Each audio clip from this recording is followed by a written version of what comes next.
dog stopped first. That was the thing Ethan Cole would remember afterward, not the smell, not the mud, not the locked door. Atlas froze mid-step, every muscle-rigid nose aimed at a farmhouse window like a rifle barrel. 11 years of combined special operations deployments had taught Ethan one absolute truth: when a trained dog stops breathing, something is wrong behind that wall. He didn't hesitate. He never had. What he found inside that cold, forgotten room would wreck him in ways Fallujah never could. If this story already has you holding your breath, you're in the right place. Subscribe to the channel and hit that bell so you never miss what comes next. Drop your city and country in the comments. I want to see exactly how far this story travels. The drive from Amarillo had taken 6 hours longer than it should have. Ethan hadn't planned to stop in Red Willow. Nobody planned to stop in Red Willow. The town sat at the junction of two state highways, like something the interstate had simply forgotten: a gas station with one working pump, a diner with hand-lettered specials on a whiteboard, and 3 blocks of Main Street that seemed to exist out of pure stubbornness. Population 1,400, give or take whoever had left last month. He pulled the truck off the highway at 4:17 in the afternoon because Atlas needed to move, and because Ethan's lower back had been sending him signals he was choosing to ignore. 12 years of SEAL work, 4 deployments, 2 broken ribs, 1 reconstructed left knee, and a shoulder that predicted rain more accurately than any weather app had left him, with a body that occasionally staged small rebellions. This was one of those days. He parked behind the diner, cut the engine, sat for a moment in the particular silence that comes after a long stretch of highway. "Okay," he said. 2 minutes. Atlas was already standing on the back seat, tail moving in controlled arcs, ready. The dog was a Belgian Malinois, 4 years old, 71 pounds of muscle and focus, and an attention span that could embarrass most humans Ethan had worked with. He'd been paired with Atlas 18 months ago through a veteran placement program. The dog had been trained for explosive detection and personal protection, then transitioned into a service role when Ethan's paperwork finally cleared. They'd spent 3 weeks in a structured handler program outside Denver and had been functionally inseparable since. Ethan clipped the leash, opened the door. The November air hit him like a wet cloth, 42 degrees, overcast, the kind of flat gray that felt less like weather and more like the sky losing interest. He rolled his shoulder once, felt the familiar grinding catch, and started walking. He let Atlas pick the direction. This was standard, a habit from the program. The dog needed choices, control, the chance to make decisions without waiting for a command. Kept his working confidence up, kept him engaged. Atlas chose west along a dirt path that ran parallel to the highway before curving away behind a row of rusted grain bins. They walked for maybe 8 minutes. Then Atlas stopped. Not slowed, not hesitated. Stopped, all 4 feet planted, head dropping slightly, nose working the air in short, disciplined pulls. His tail went still.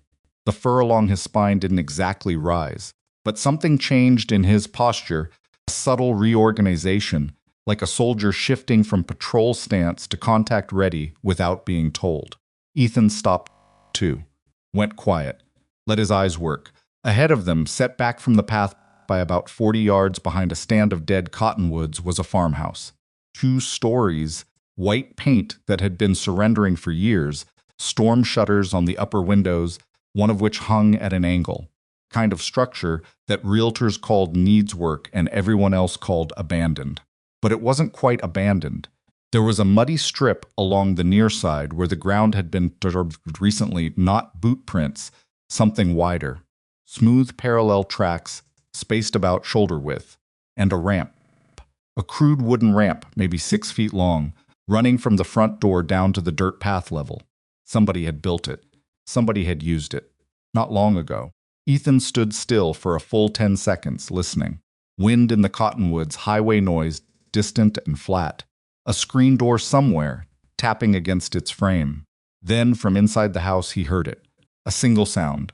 Grape dry and muffled like a chair leg dragged across bare floorboard. Then silence again, complete and careful, like whatever had made the noise had immediately regretted it. Atlas pressed against Ethan's leg, not from anxiety, but communicating. This. Here, Ethan said quietly. I hear it. He approached the front door the way he'd been trained to approach everything slowly, with awareness, using the angle of the wall to stay out of the direct line any window. Old habit, mostly useless here. He didn't particularly care. He knocked twice. Nothing. Hello? His voice came out steady, middle register, no edge to it. He'd learned a long time ago that the way you sounded at a door mattered. Anybody home? I'm not looking for trouble, my dog and I are just passing through. Silence. Then another sound, barely audible, something being moved or moved against. A small, effortful noise. He tried the door. Unlocked. He pushed it open 6 inches and stopped. Let his eyes adjust to the interior light. The front room was dim, a couch with a torn arm, a folding table, empty shelves. Smell hit him first. Cold air, old food, and something else underneath, something close and unwashed. Anyone in here needs to know I'm not with law enforcement, he said. I'm a veteran passing through. I heard a noise. I just want to make sure everyone's okay. He stepped inside. Atlas moved with him, pressed to his left knee. Kitchen was to the right. Empty, a cabinet hung open. On the counter was a single cereal box, tipped on its side, and an empty plastic pitcher. 2 plates in this dish rack, bone dry. The refrigerator was running, but when he pulled it open, he found 3 condiment packets, a half block of cheese with mold colonizing one corner, and a jar of pickles.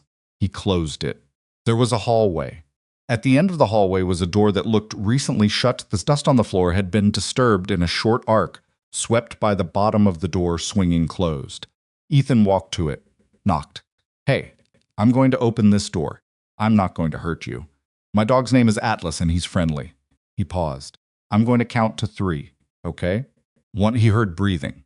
Careful and slow, like someone trying not to be heard. 2, he opened the door. The room was small.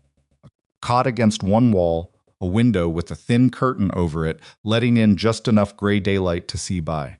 And in the corner, behind an overturned cardboard box she'd apparently been using as a table, was a child. A girl, 10, maybe 11 years old. Small for her age, with dark hair that had been braided at some point but had mostly come undone.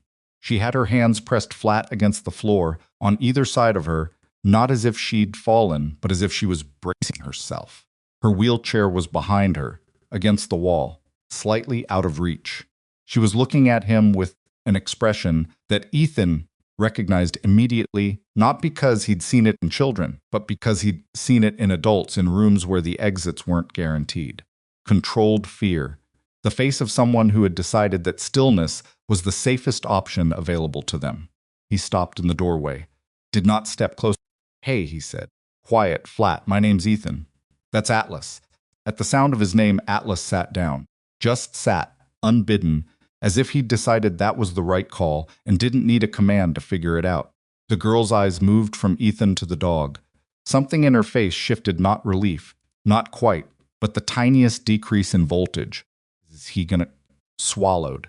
No, Ethan said. He's working. When he's working, he doesn't do anything I haven't asked him to do. You're safe. She didn't answer. Ethan crouched down so he was below her eye level.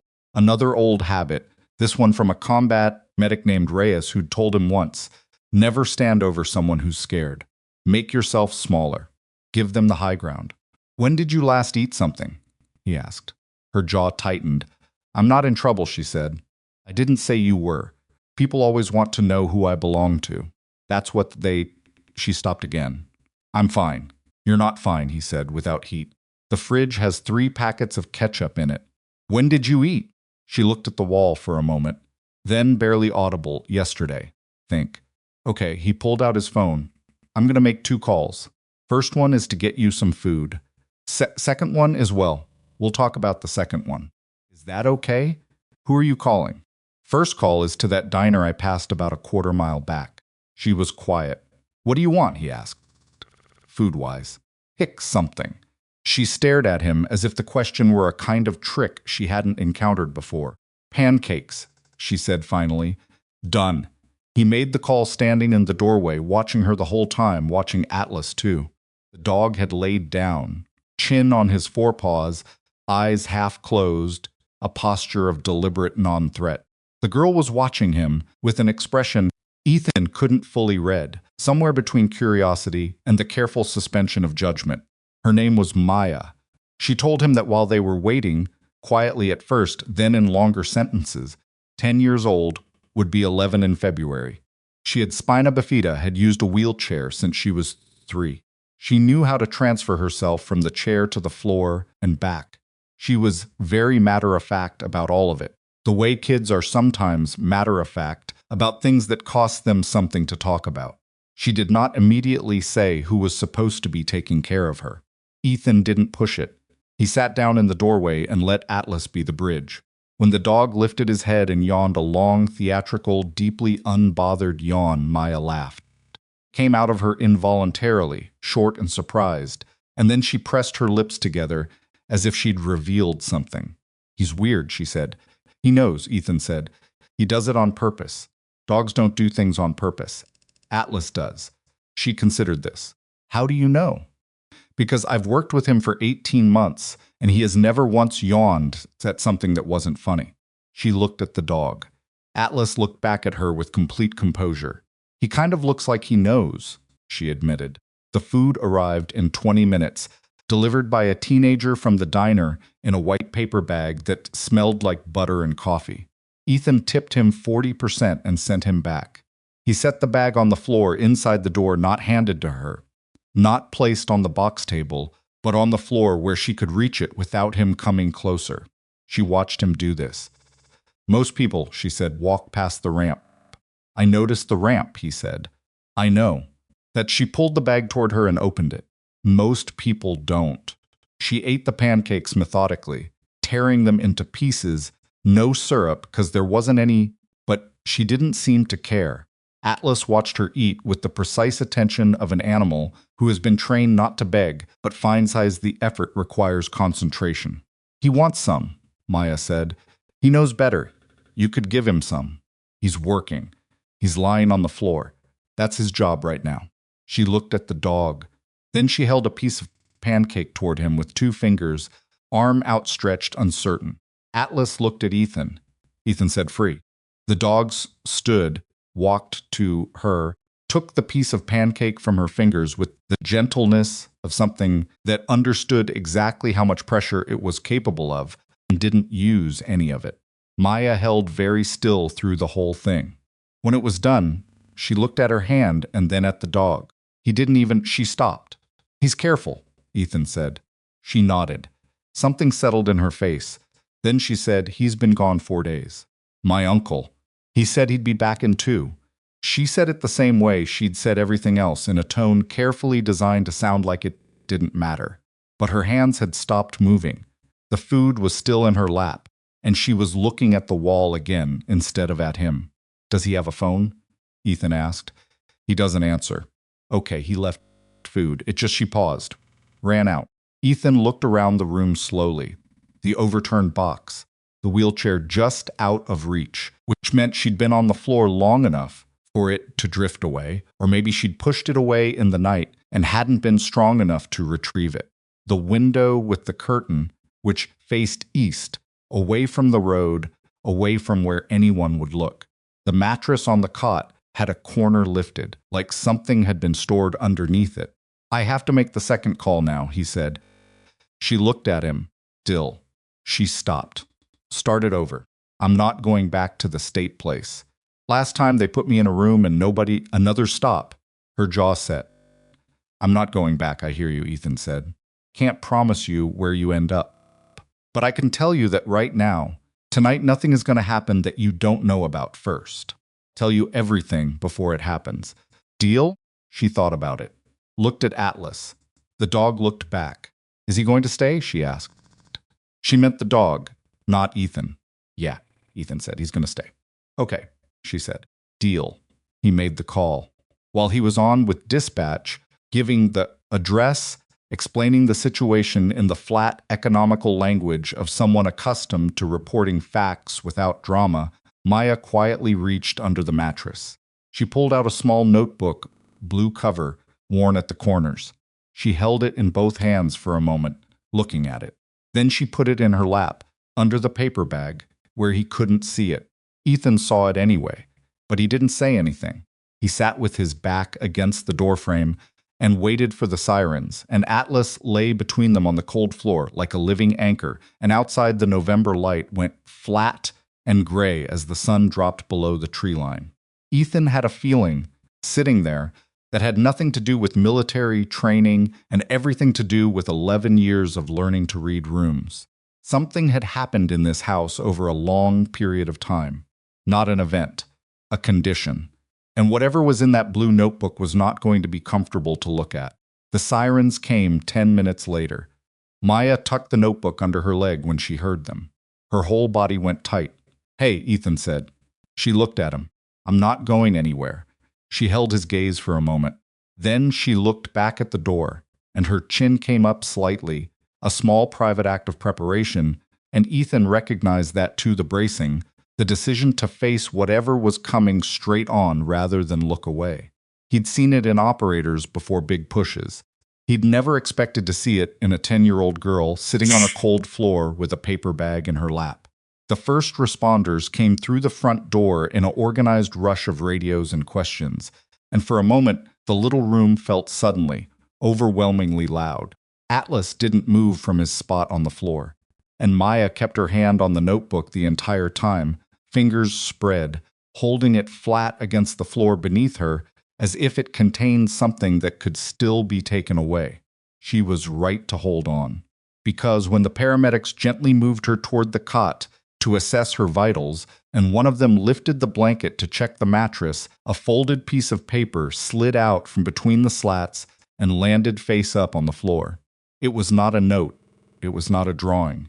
It was a receipt, dated 3 weeks ago. A motel receipt from a town 60 miles away, with a signature at the bottom and a second name handwritten beside it, a name that did not match the Uncle Maya had described, and did not match the name on the property records that the first responding officer had already pulled up on his tablet. Ethan picked it up. He read the name, his eyes went still. The name on the receipt was Dennis Holt. Ethan turned the paper over once, as if the back might offer some clarification. It didn't.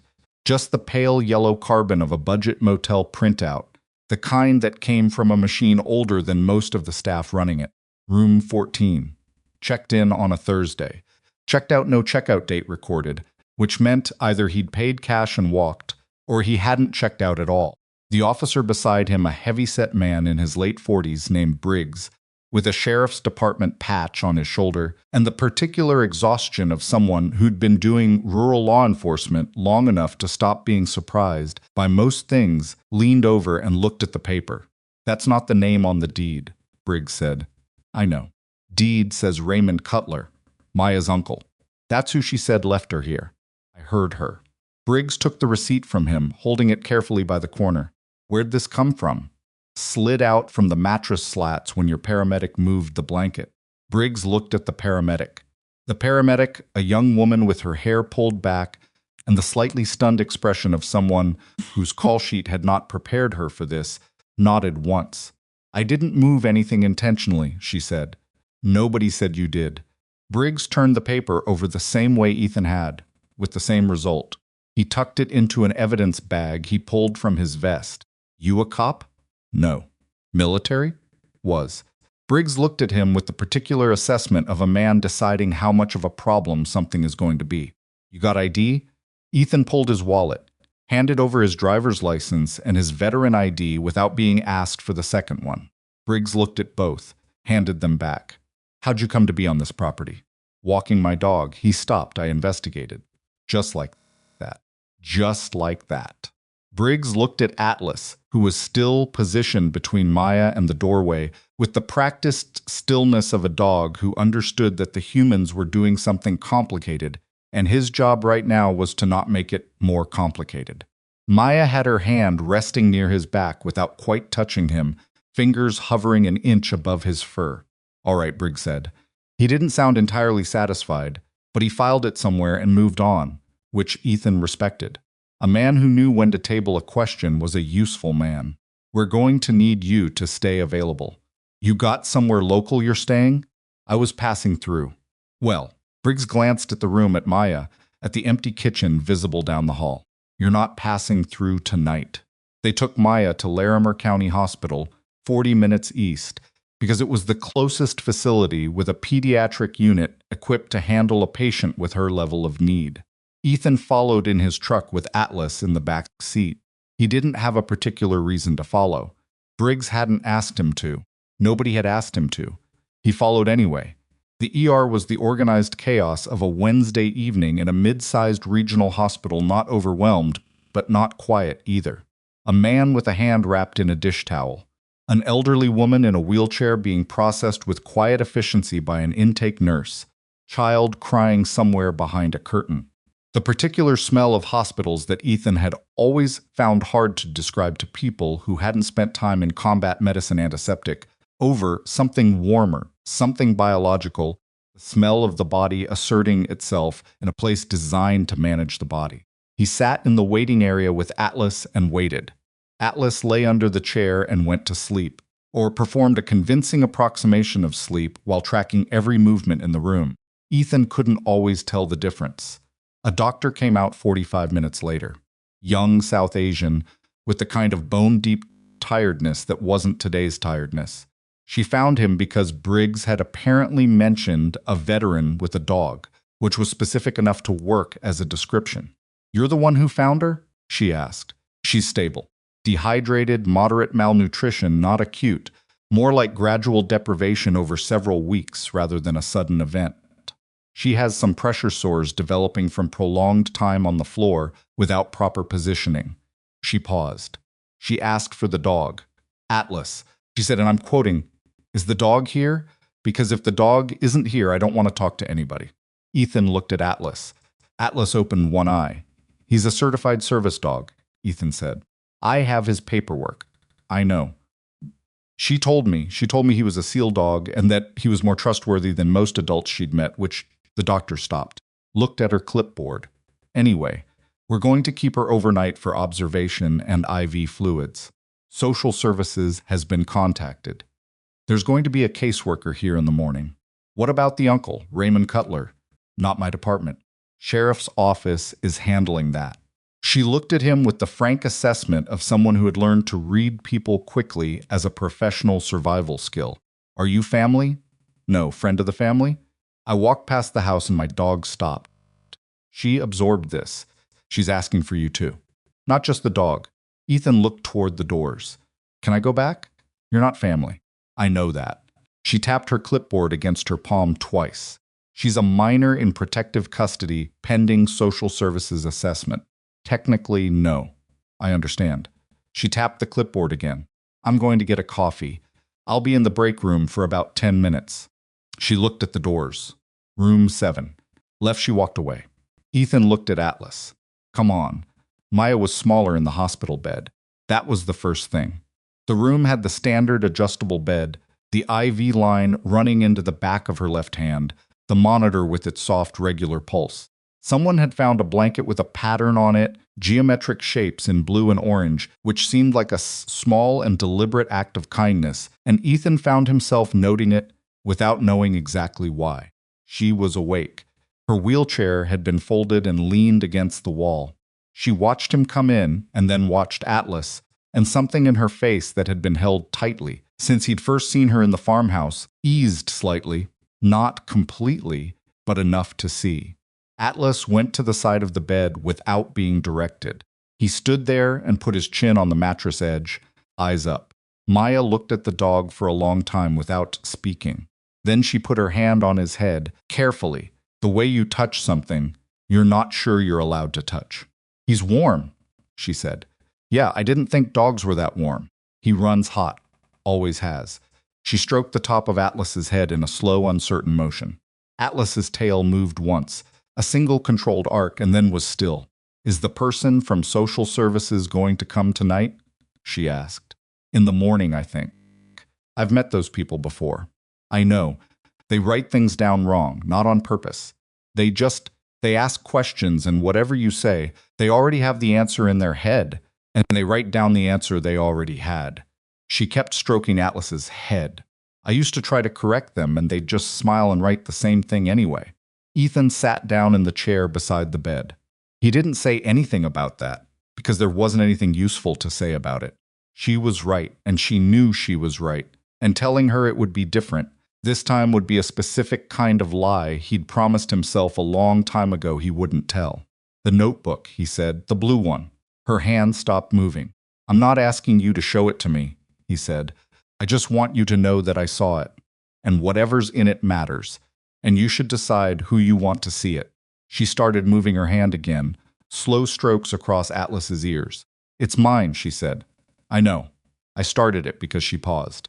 Because sometimes things happen and nobody writes them down. And if nobody writes them down, it's like they didn't happen. And if it didn't happen, then nobody has to do anything about it.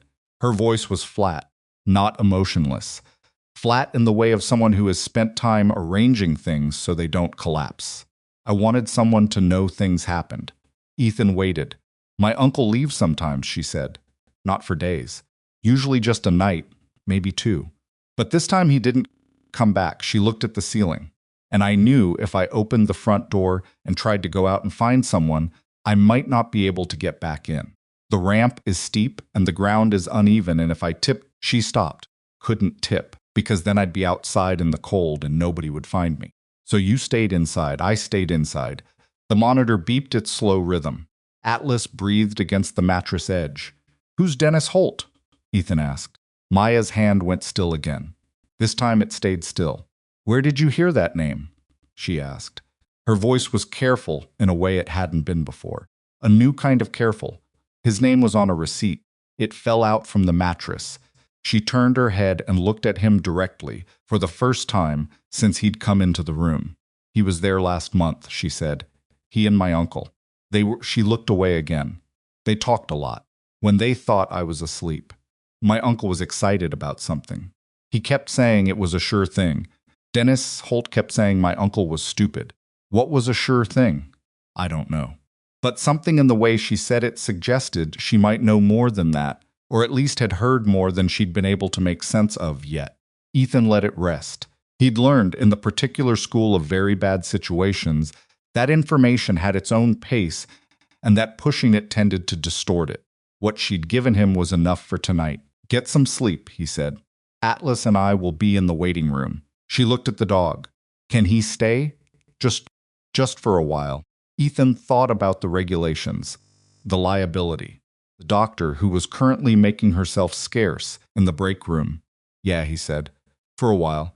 He positioned Atlas's bed. He kept a folded mat in the truck, standard gear on the floor beside Maya's bed.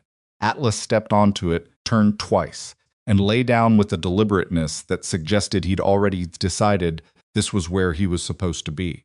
Ethan went back to the waiting room and sat in a plastic chair and thought about the name Dennis Holt and what a sure thing might look like from the inside of an abandoned farmhouse in Red Willow, and didn't come up with anything comforting. By 8 the next morning, 3 things had happened. The first was that Raymond Cutler, Maya's uncle, the man whose name was on the property deed, had been located by Briggs's department at a motel outside Cheyenne, Wyoming, 280 miles north. He had not been arrested. He was, according to the report Briggs relayed to Ethan in the hospital parking lot, over terrible vending machine coffee, cooperative and apologetic, and offering explanations that Briggs described as creative. Meaning he's lying, Ethan said. Meaning his story has more moving parts than the situation probably required, Briggs said. He says he had a family emergency up north. Says he left enough food for a week. There was a half block of cheese with mold on it and some ketchup packets. I know what you found. And she'd been on the floor at least a day. Maybe more. I know that too. Briggs sipped his coffee. It appeared to give him no pleasure. We can't hold him without charging him. The DA's office is looking at the neglect statutes, but his attorney, he paused. He already has an attorney, which is interesting. Ethan thought about the receipt, about Dennis Holt, about a sure thing. How fast does a man in a rural county get an attorney at 8 in the morning? He said. Briggs looked at him over the coffee cup. Faster than you'd think if someone's already on call. Who'd have someone on call? Briggs set the cup on the hood of his cruiser. That's the part I'm working on. The second thing that happened was the caseworker arrived. Her name was Sandra Voss, and she was not the worst version of the type. Ethan had been bracing for the worst version. He'd encountered enough of them in the aftermath of situations overseas, aid workers and liaisons who processed people with the particular efficiency of someone who was behind on their caseload and couldn't afford to slow down. Sandra Voss wasn't that. She was thorough, she moved carefully, and when she introduced herself to Maya, she sat down before speaking so she wasn't standing over her, which Ethan noted. She still got some things wrong. She asked questions in a sequence that clearly came from a form, and the form wasn't built for Maya's specific situation. But when Maya corrected her on a detail, quietly, precisely, in that flat, measured voice she used for things she thought through, Sandra wrote it down. That was something. Ethan watched from the doorway. He wasn't supposed to be there. Sandra had looked at him with a polite, professional expression that meant she'd like him to leave, and he'd looked back with an expression that meant he wasn't going to, and they'd reached an unspoken arrangement where she pretended he wasn't there, and he pretended not to notice her noticing him. Maya caught him watching from the doorway at one point, and the corner of her mouth moved. Not quite a smile. Acknowledgement. The third thing that happened was the notebook. Midway through Sandra's assessment, Maya asked her to stop. Sandra stopped. Maya looked at her hands for a moment. Then she reached under the mattress. She'd transferred it there at some point during the night and pulled out the blue notebook and held it towards Sandra. "I want you to have this," she said, "because it has dates. People write things down wrong, so I wrote things down myself. And I want it to be in the right file. So it's there." Sandra took the notebook. She opened it to the first page with the careful neutrality of someone trying not to show a reaction. Her face stayed professional for about 10 seconds. Then she turned to another page, and another. Her professional face slipped. Just briefly, just a fraction. "Enough, Maya," she said. "How long have you been keeping this?" "About a year." "A year. I started it after the first time he left for a week. I wanted," Maya looked at the ceiling. "I wanted someone to know I was there, even if they couldn't see me." Sandra closed the notebook. She set it on her lap and kept her hand flat on top of it. She looked at Maya for a moment with an expression that had stopped being professional entirely. "I'm going to make sure this gets to the right people," she said. "Okay, I'm going to read it myself first. Carefully. Okay. And I'm going to write down exactly what you tell me, and I'm going to read it back to you, and you're going to tell me if I got it wrong." Maya looked at her. "You're going to read it back?" Every word. A long pause. "Nobody's done that before. I'm doing it now." Atlas lifted his head from the mat and looked at Maya with the calm attention of a dog who has decided that the current situation doesn't require his intervention and is willing to stand by that assessment. Maya looked at the dog, looked at Sandra, and then she sat back against the pillows and said, "Okay, start from the beginning." Ethan spent that afternoon in the parking lot on his phone, working a thread he'd started at 6 a.m. and couldn't put down. Dennis Holt. The name returned results. Not many. Dennis Holt was not a public person, no social media presence of note, no news articles, nothing that came up on a standard search. But when you knew where to look, when you had the particular skills of someone who'd spent 4 deployments understanding how to map human networks from fragments, the absence of a footprint was itself information. Most people who don't exist online are invisible because they're ordinary. They're middle-aged men in small towns who never got on Facebook and pay cash for things and live their lives below the algorithmic threshold. Some people are invisible because they're trying to be. Holt's name appeared on a business registration in Laramie County, Wyoming, filed 8 years ago. A land management company. Very small, very quiet, registered and then dormant, no visible activity. But the registered agent on the filing was a law firm. Ethan looked up the law firm. Medium-sized, property and commercial law, based in Cheyenne. Cheyenne, where Raymond Cutler had been found. Ethan sat with that for a while. He called a man named Kowalski not his real name, a call sign that had stuck, kind of guy who'd spent 20 years doing intelligence work that didn't show up on any organizational chart and was now allegedly retired to a cabin in Montana doing allegedly nothing. Ethan had done him a specific and quietly enormous favor in 2019 that neither of them had discussed since. The phone rang 4 times. Cole. Not a greeting. Just a confirmation of identity. I need a name run, Ethan said. Dennis Holt. Last known location, possibly Wyoming. Connected to a land management entity registered in Laramie County. I can send you the filing number. A pause. The sound of something being set down. Official? Kowalski. No, you in trouble? I don't know yet. Another pause. Send me the number. Give me 6 hours. The line went dead. Ethan sat in the truck and looked at the hospital entrance and thought about a 10-year-old girl writing down dates and names in a blue notebook because she understood, with a clarity that shouldn't belong to a 10-year-old, that the only way to make sure something happened was to make sure someone could prove it happened. He thought about the property. The ramp someone had built not recently, the wood was weathered, which meant someone had once intended for the house to be functional for a person in a wheelchair.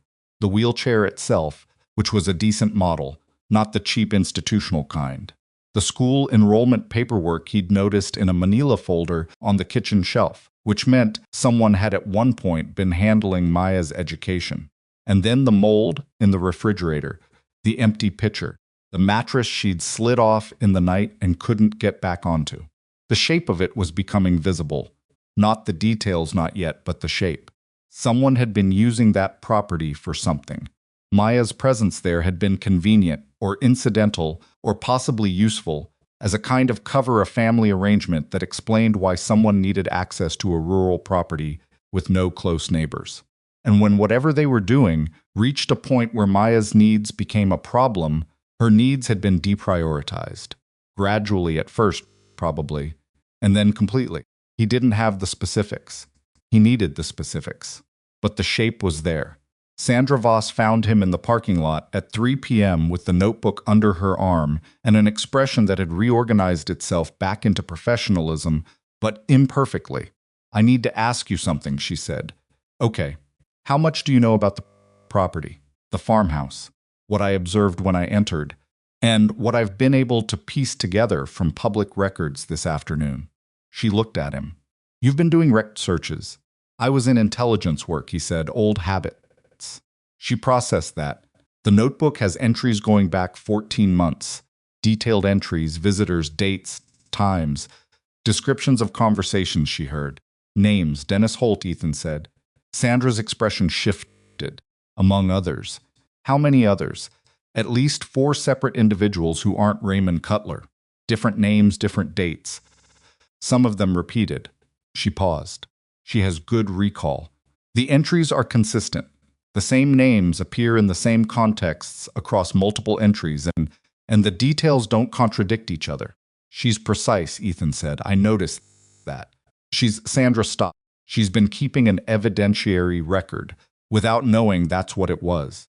She was just trying to make sure someone would know. Sandra looked at the notebook in her hand. I've been doing this work for 9 years. She stopped again. What names besides Holt? Ethan asked. I shouldn't share that with you. I know. She looked at him steadily. I'm going to take this to my supervisor this evening, and my supervisor is going to involve the DA's office. And the DA's office is going to involve, she paused. I don't know who they're going to involve. But this isn't a simple neglect case. No, Ethan said. It isn't. She held the notebook slightly tighter. What were you doing before you came to Red Willow? Driving. From where?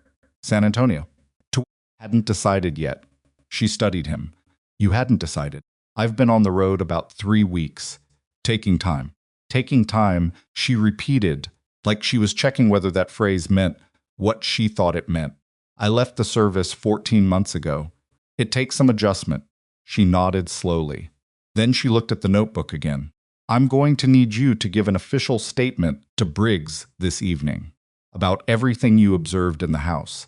Every detail you can remember. Fine. Don't leave town. Ethan almost smiled. You're not the first person to tell me that today. She walked back toward the hospital entrance, stopped at the door and turned around. Mr. Cole. Yeah, she asked me, when I was leaving, whether you were going to still be here tomorrow. He waited. I told her I didn't know. Sandra paused. She said it was okay, that Atlas would probably stay, even if you didn't. She looked at him with an expression that was precise and a little pointed. I'm not sure she actually believes the second part. The door closed behind her. Ethan sat with that for a moment. Then he looked at the back seat of the truck, where Atlas was watching him through the window with the patient expression of a dog who has been waiting in a car for 2 hours and is not going to complain about it, but would like it noted. He pulled out his phone and booked a room at the motel off the highway. 2 nights.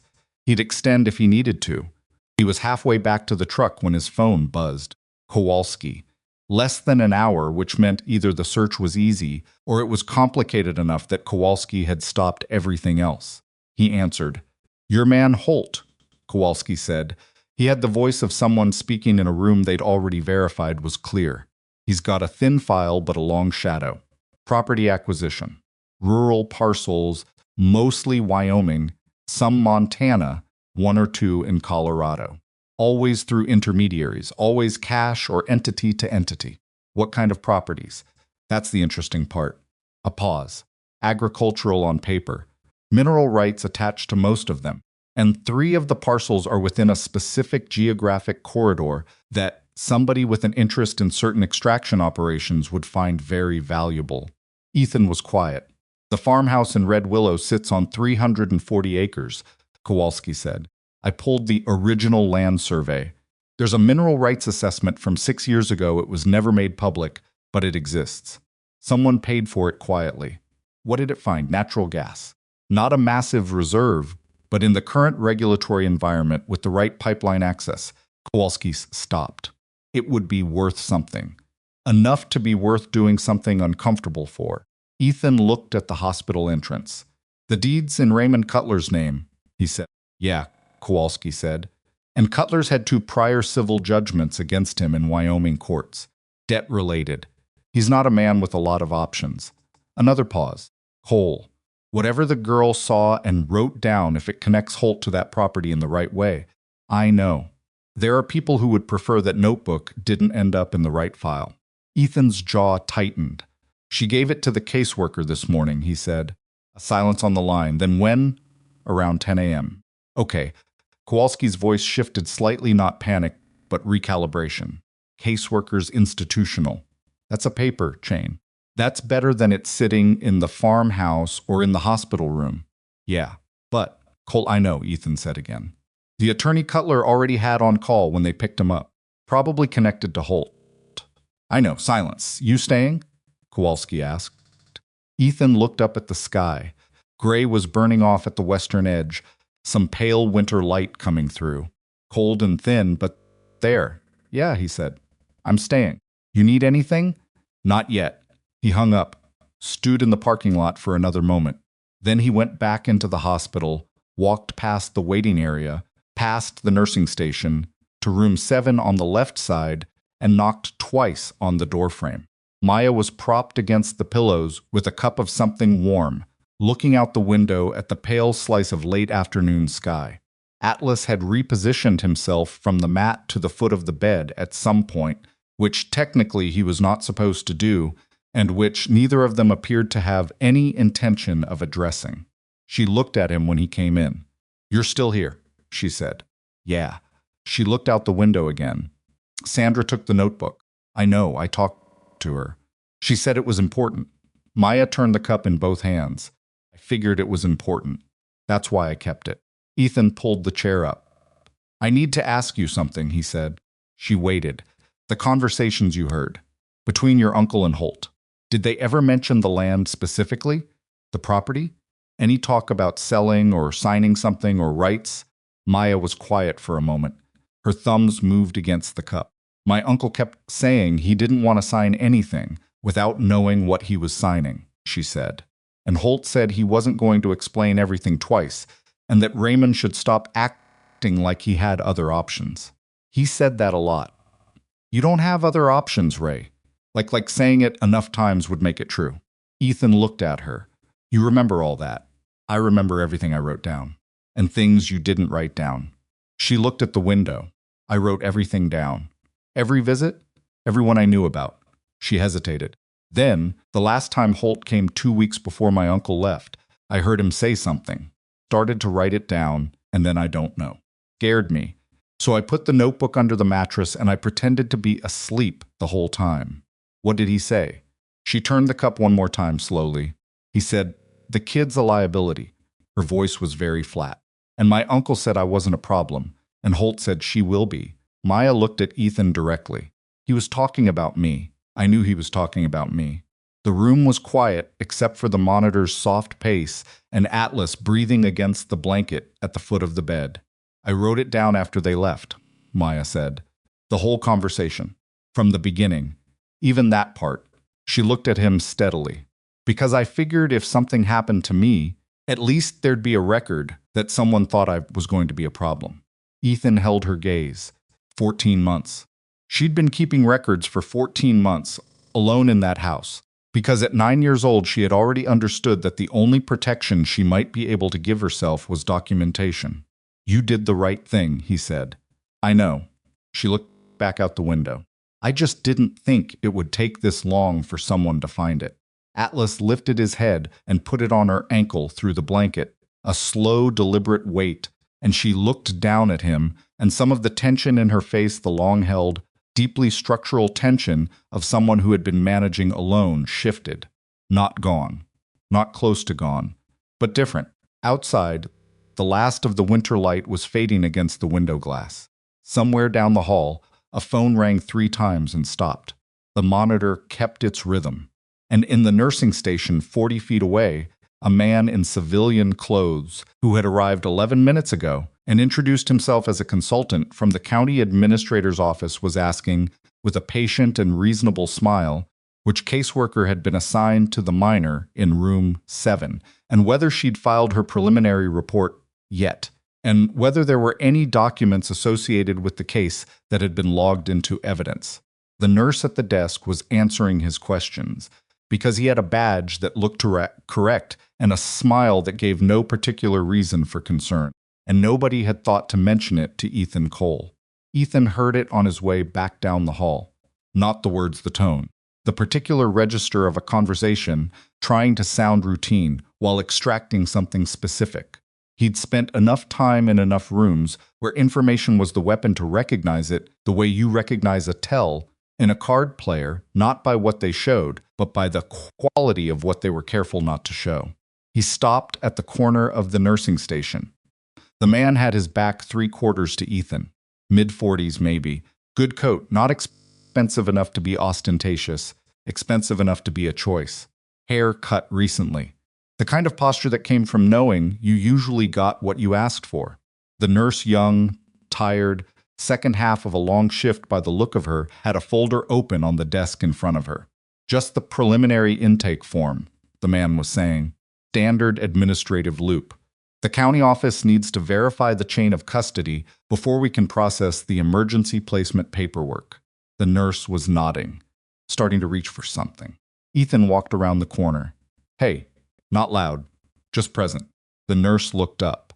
The man turned, and his expression did the thing that trained expressions do it, completed the word it had started before reorganizing into something neutral and patient.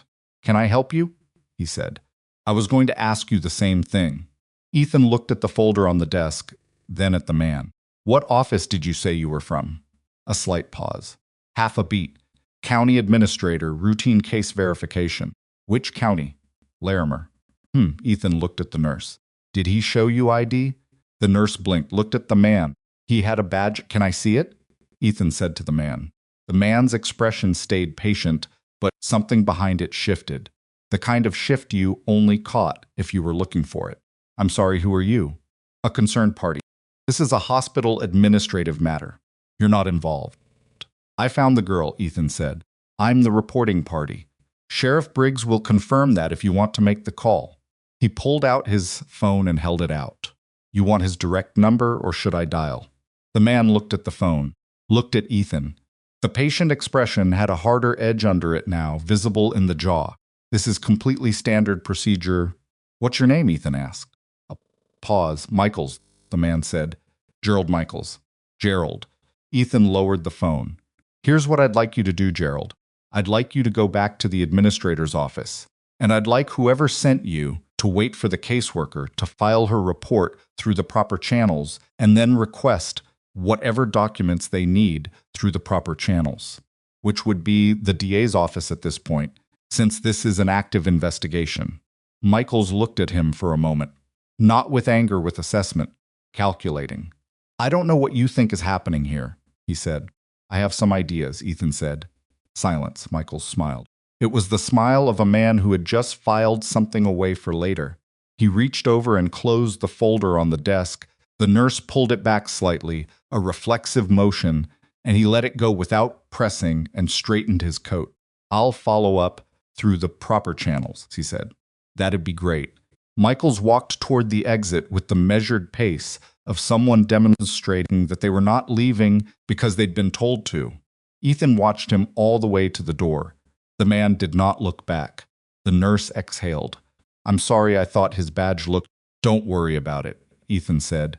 Call security and let them know that man was in the building asking about an active protective custody case. And call Briggs at the sheriff's department. He wrote the number on a post-it from the desk and handed it to her. Tell him what happened. Everything what the man asked for, what he said, exactly what you showed him, if anything. I didn't show him anything. The folder was still closed. Good. Tell Briggs that too. He went back to room 7. Atlas was watching the door when he entered. Posture alert, which meant the dog had registered something in the past several minutes that had elevated his attention level. Atlas had better hearing than most of the security apparatus currently deployed in this building. Maya was looking at the dog. He got weird about 5 minutes ago. I know. Ethan pulled out his phone and called Briggs. Briggs picked up on the second ring, which told Ethan the sheriff had been waiting for something, though he probably hadn't expected it this fast. We have a problem, Ethan said. He kept his voice level and his back to Maya, which accomplished neither deception nor comfort, but gave her the dignity of not being talked around. Someone just tried to access the case file at the nursing station. Said he was county admin. Badge looked plausible enough to get a folder on the desk. A silence, not the silence of surprise. Describe him. Ethan did. Coat, build, approximate age, haircut, the way he'd held himself. 4 years of working intelligence support had given him a particular granularity when it came to physical description. He didn't describe what people looked like so much as how they occupied space, and Briggs, to his credit, listened to all of it. Gerald Michaels, Ethan said. That's the name he gave. That's not a county employee, Briggs said, flat. Certain. Didn't think so. Briggs said something away from the phone that Ethan didn't catch. Then I'm sending someone over. Don't let anyone access that room who isn't hospital staff you've already met or my department. Understood. Cole paused. This escalated faster than I expected. Yeah, Ethan said. Me too. He hung up, turned around. Maya was watching him with those still assessing eyes. Something's wrong, she said. It wasn't a question. He looked at her for a moment. Thought about the kind of thing you were supposed to say to a 10-year-old in a hospital bed. Thought about the kind of thing she'd actually want to hear. Someone came to the nursing station asking questions about your case, he said. He's gone now. Briggs is sending someone. Her hands tightened slightly on the cup. Is it about the notebook? Probably. Because of what I heard? Probably. She looked at Atlas. The dog moved from the foot of the bed to the side, pressed his flank against the mattress railing. I wrote down everything I could remember, she said. I wanted to make sure if anything happened, if I couldn't explain it myself, someone could read it and understand. I know. The part about the land, she said. I didn't know what it meant. They used words I didn't understand, easement, mineral extraction. I just wrote down the words. She looked at him. Is that enough? Yeah, Ethan said. That's enough. Briggs's deputy, a young woman named Carver, who had the build and the economy of movement of someone who took her job physically seriously, arrived at the hospital in 19 minutes and took a position in the hallway outside rooms 7 with the low-key thoroughness of someone who'd been briefed properly. Ethan stepped out and talked to her for 3 minutes. She had a notebook. She wrote things down and read them back. He appreciated that. Then he went back inside and sat in the chair and let Maya sleep. which she did eventually, grudgingly, with Atlas at the bed rail and the monitor keeping its rhythm and the pale hospital light doing its flat, constant work. He did not sleep. He sat and thought about the shape of the thing, which had gotten clearer in the past 3 hours. Not clearer. There was a difference. Holt wanted the property. The mineral rights made the property valuable enough to be worth managing carefully. Cutler was in debt, had no leverage, and had been maneuvered into a position where his signature was the last obstacle. But Cutler had hesitated, kept saying he didn't want to sign without understanding, and Holt, who was not a patient man by Maya's account, had apparently decided to manage the situation through pressure rather than negotiation, which left Maya. A child who couldn't easily leave, couldn't call for help without risking the attempt failing, couldn't tell anyone what she'd heard without being easily dismissed. A liability, Holt had said. And he'd been right, just not in the way he'd intended, because the liability had been keeping records for 14 months and had the patience and the clarity of someone who understood that the only thing she could control was what she wrote down. He thought about that. 14 months. He'd been in ops that didn't last that long.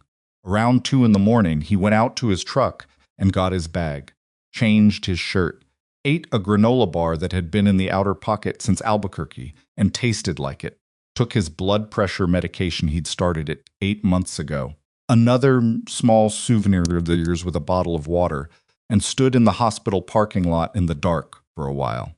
The stars over Red Willow were extraordinary. That was the thing about being this far from a city that the still worked the way it was supposed to. He hadn't noticed it in years, the stars. He'd spent 4 deployments in places with skies like this and had rarely looked up. He went back inside. By the time morning arrived, pale and cold and smelling of new weather, 3 things had moved. Briggs called at 7 a.m. to tell him that Gerald Michaels had been identified as an associate of a Cheyenne law firm that represented several of Holt's holding entities. Not an attorney himself. Some kind of operational liaison, which was a phrase that could mean a lot of things, and in Ethan's experience usually meant a person paid to do the things attorneys preferred not to be directly connected to. The DA's office had officially opened an investigation the previous evening. Not just neglect financial fraud, coercion, and what the assistant DA was apparently calling a pattern of coordinated asset manipulation. Maya's notebook had been logged into evidence before Michaels had even arrived at the hospital, which meant whatever he'd hoped to do with the fold in the nursing desk was already moot. And Raymond Cutler, 280 miles north in a Cheyenne motel, had apparently spent the night making decisions. Because at 6:47 a.m. he'd called the Laramie County DA's office, not Briggs's department, the D directly, and asked about cooperation. Ethan was in the hospital cafeteria when Briggs told him this. He had terrible coffee and a breakfast sandwich that the wrapper described optimistically as artisan. He listened to all of it without interrupting. Cutler's scared, Briggs said. He should be. His attorney, the one Holt connected him to, withdrew this morning. Conflict of interest. Briggs's voice had the carefully neutral quality of someone describing something that surprised them, but which they were not going to admit surprised them. Cutler's now talking to a public defender who is, I am told, very interested in what he has to say about Dennis Holt's operations across 3 counties. Ethan set down his coffee. What does Holt say? Nothing yet. His people are saying he's not a party to any of this. That Cutler acted independently and that Holt's land interests are completely separate from whatever happened to the girl. A pause. It's not a bad play. If the only connection is Cutler's word and a child's notebook, the notebook has dates and names and verbatim conversations, Ethan said. I know that. She wrote down the word easement. She wrote down mineral extraction. She wrote down things a 10-year-old doesn't make up. I know all of that, Cole. Briggs sounded tired. The problem is that Holt's attorneys are going to argue that the notebook is the product of an imaginative child who was isolated and possibly coached. Ethan was quiet. Coached by who? By you, Briggs said. Flat. You arrived. You found her. You're a former intelligence operative with unclear motivations and no established reason to be in Red Willow. My dog stopped. I know that's what you said. It's what happened. Cole. Briggs sounded older suddenly. I'm on your side. I'm telling you what the other side is going to say, because you should hear it from me first. He paused. They're going to come at you, specifically, personally. They're going to try to make you the story instead of Holt. Ethan drank his terrible coffee. Let them, he said. That's not... Briggs, I'm not the story. Maya is the story. And Maya kept records for 14 months before I ever walked past that farmhouse. He paused. Pull her school enrollment forms. Pull whatever records exist of anyone from child services ever making contact with that property. Pull Cutler's debt judgment timeline and cross-reference it with Holt's entity registration dates. Story is in the documents. It was always in the documents. We just didn't have someone to hand them to us. A long silence on the line. You did this kind of work overseas, Briggs said. Not a question. Part of it, Ethan said. Another pause. I'll make some calls. He brought Maya breakfast from the cafeteria because the hospital's offering was institutional in the specific way that removed all pleasure from eating, and she received a second round of pancakes with the composed satisfaction of someone who had learned not to expect things and was quietly recalibrating. She ate.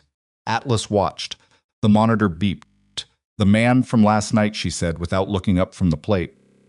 He was from Holt. Probably, I figured. She cut a piece of pancake with the edge of her fork. Holt sends people. He never comes himself if he doesn't have to. She paused. Except the last time. He came himself the last time. Ethan looked at her. 2 weeks before your uncle left. Yeah. She kept her eyes on the plate. He came because something had changed. I could tell because he didn't bother with the part where he was polite. Usually he was polite for the first 10 minutes. That last time he came in and started talking before he even sat down. She was quiet for a moment. Think something had gone wrong for him. Something outside, not with my uncle. Something else. He was trying to move faster than he wanted to. What makes you think something had gone wrong outside? She thought about it. He said there was a window, that there was a regulatory window closing, and they needed the paperwork done before a certain date. He said the date twice. I wrote it down. Ethan went still. What date? January 31st. She looked up. That's 18 days from now. The cafeteria hummed around them. Someone dropped a tray 3 tables over. The PA system produced a name and a department. 18 days. Whatever Holt was trying to acquire or transfer or execute before a regulatory deadline, January 31 was the wall, which meant that Cutler's cooperation, Maya's notebook, and Briggs's investigation were not operating on the abstract timeline of justice. They were operating in direct competition with something that had a hard stop in less than 3 weeks, which meant Holt was not done. Maya, Ethan said carefully, is there anything else? You heard anything at all that had to do with the date or what was supposed to happen by then? She was quiet for a moment, turning the fork in her hand. He said something about a signature, she said. The last thing he said before he left, when he was in the doorway. He said to my uncle, you have until the 15th to think about it. After that, thinking doesn't help you. The 15th, 3 days away. Ethan sat back. Let the arithmetic of it settle. Cutler had called the DA this morning, had asked about cooperation, which meant Cutler had done the same math and reached the same conclusion. Holt's patience had an expiration date, and being on the wrong side of it past that date was a specific and unpleasant thing. Called Briggs again. Relayed what Maya had said, the date, the deadline, the doorway conversation. Briggs was quiet for almost 10 seconds, which was a very long time for Briggs. I need to make a call, Briggs said. A different call than the ones I've been making. Federal, possibly. How fast can you move? Faster than I thought I'd need to today.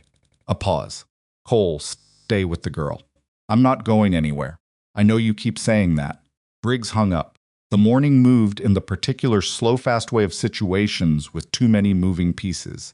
Sandra Voss arrived at 10 and spent 2 hours with Maya, working through the notebook page by page, cross-referencing Maya's verbal recollections against the written entries with a methodical patience that Ethan found himself genuinely respecting. He stayed out of it. He sat in the hallway with Doc Carver and drank another terrible coffee and watched the hospital go about its business and thought about Dennis Holt in a room somewhere making his own calculations. Around 11, his phone buzzed. Unknown number, which usually meant Kowalski, but the cadence of the ID was different. He answered, Mr. Cole, a woman's voice, professional, efficient, the particular vocal cadence of someone who spent a lot of time on formal calls. My name is Agent Trish Dalton, FBI Field Office, Denver. I've been briefed by the Larimer County Sheriff's Department on the situation in Red Willow. A pause.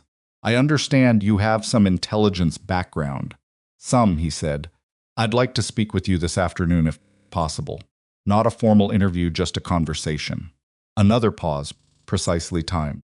I've been tracking Dennis Holt's operations for about 8 months.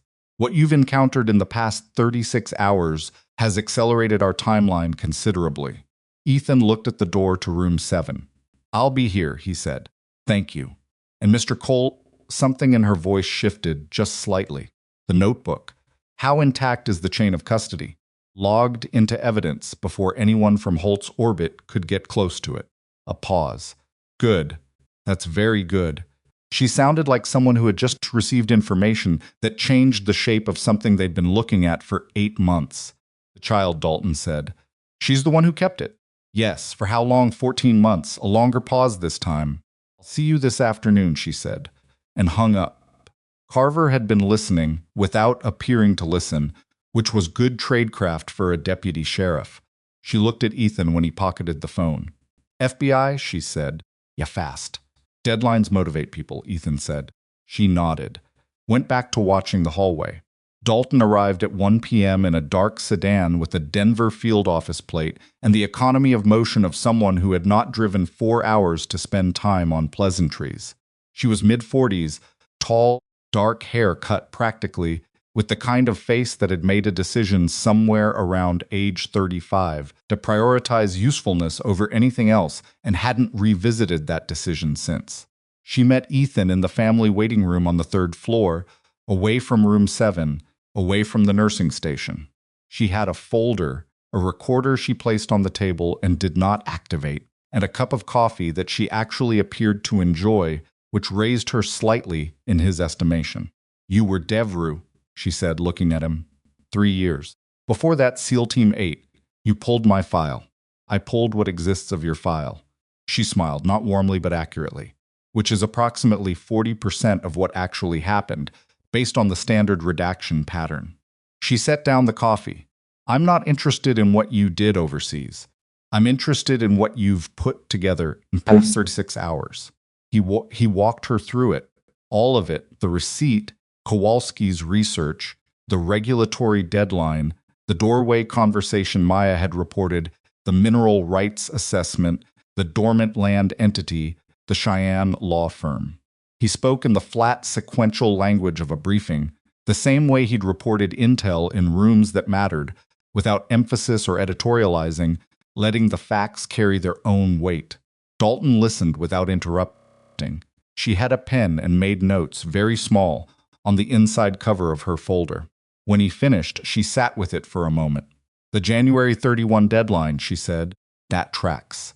There's a federal regulatory comment period closing on a proposed pipeline easement corridor through that region. If the property rights aren't consolidated and documented before that window closes, the project loses its right-of-way claim and has to restart the entire permitting process. She paused. We're talking about a project worth approximately $340 million to the primary stakeholders. Ethan thought about a 10-year-old girl writing down the word easement in a blue notebook because she didn't know what it meant, but understood it was important. Holt is not the primary stakeholder, Dalton continued. He's the fixer. The man who acquires and consolidates the land pieces that the larger operators don't want to get their hands dirty with. He's done it in 5 prior projects across 3 states. We've never had enough to move on him because the documentation trail is always clean by the time we get close. Until now, Ethan said. Until a child in a farmhouse started keeping records. She looked at him. Something in her face had the quality of a person reassessing the size of something. The notebook she has dates of visits, names, conversation excerpts, verbatim in some cases. She has a very precise memory. How precise? She remembered a date her uncle mentioned twice in conversation and held it accurately enough that it lines up with your federal deadline. She's 10. Dalton was quiet for a moment. She's going to be a witness. I know. That means she needs protection. Not hospital level, she needs placement that Holt's people can't locate and can't access. Sandra Voss is the caseworker. She's solid. I'll work with her. Dalton closed her folder. What do you want from this, Cole? He looked at her. Question was direct enough that it deserved a direct answer. I want whoever left a 10-year-old girl alone in a cold house for 4 days, because she was a liability to be held accountable for that specific thing, he said. Everything else is yours. She studied him. The pen turned once in her fingers. Most people who find something like this, she said, want to be involved. Want the arc, the resolution, she paused. You're not asking for any of that. I found her. I stayed until someone competent arrived. That's it. Briggs said you'd been doing records research since 6 in the morning. Old habits. She stood, picked up her coffee. I'm going to need a formal statement. Tonight, if possible. Fine. And the man you spoke to in the parking lot, Kowalski, I'd like his contact information. He'll contact you, Ethan said, if I tell him to. She considered that. Tell him to. I'll ask him. There's a difference. Another look. Then she almost smiled, not warmly, but accurately again. All right, she said. Ask him.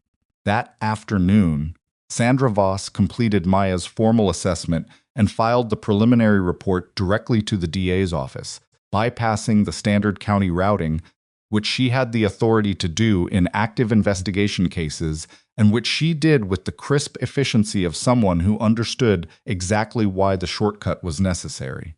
By 4 p.m., 3 of the names from Maya's notebook had been cross-referenced against Dalton's existing case files. 2 matched known associates of Holt's operation. The third was new and more significant than either of the first 2, based on the quality of silence Dalton produced when Ethan mentioned it in passing during his formal statement. He didn't ask. That was her lane. What he cared about was the 4:45 conversation with Briggs, who reported that Raymond Cutler had provided his cooperation statement, full, detailed, including an account of 6 meetings with Holt over the past 2 years, a description of the documents he'd been pressured to sign, and critically his account of the last meeting, which aligned with Maya's notebook entry almost word for word. 2 independent accounts, the same conversation, reported separately, from different positions in the same room, without having spoken to each other.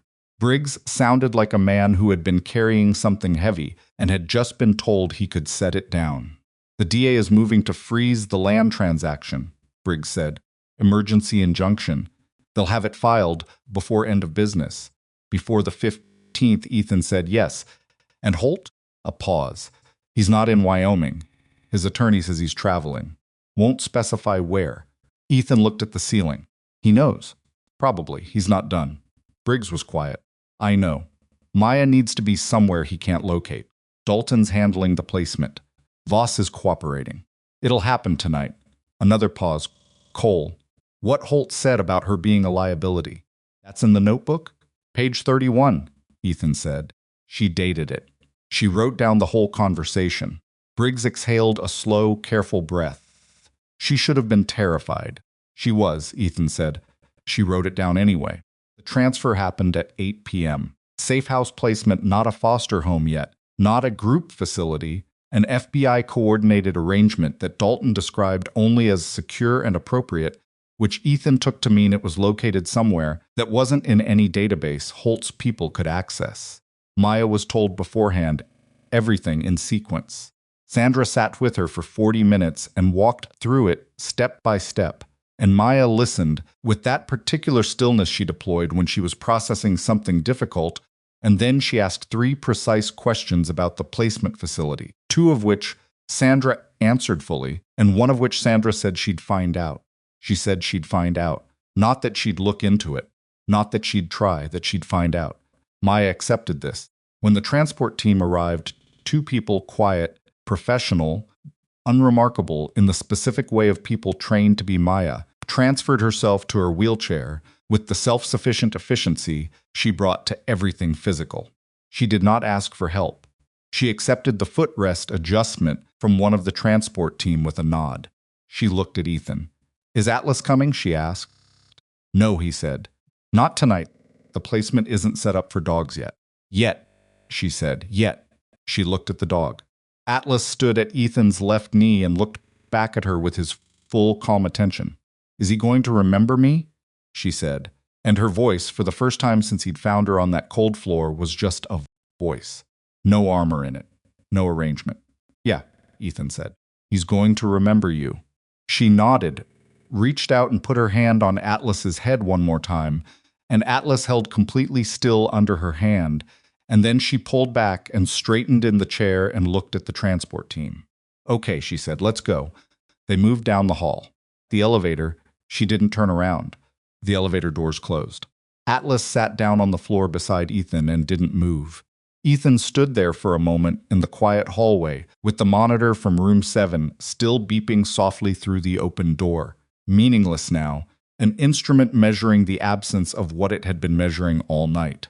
He was tired in the specific way that had nothing to do with sleep, the kind of tired that came from holding your attention on something important for long enough that when it moved away you felt the shape of where it had been. He looked down at Atlas. "Come on," he said.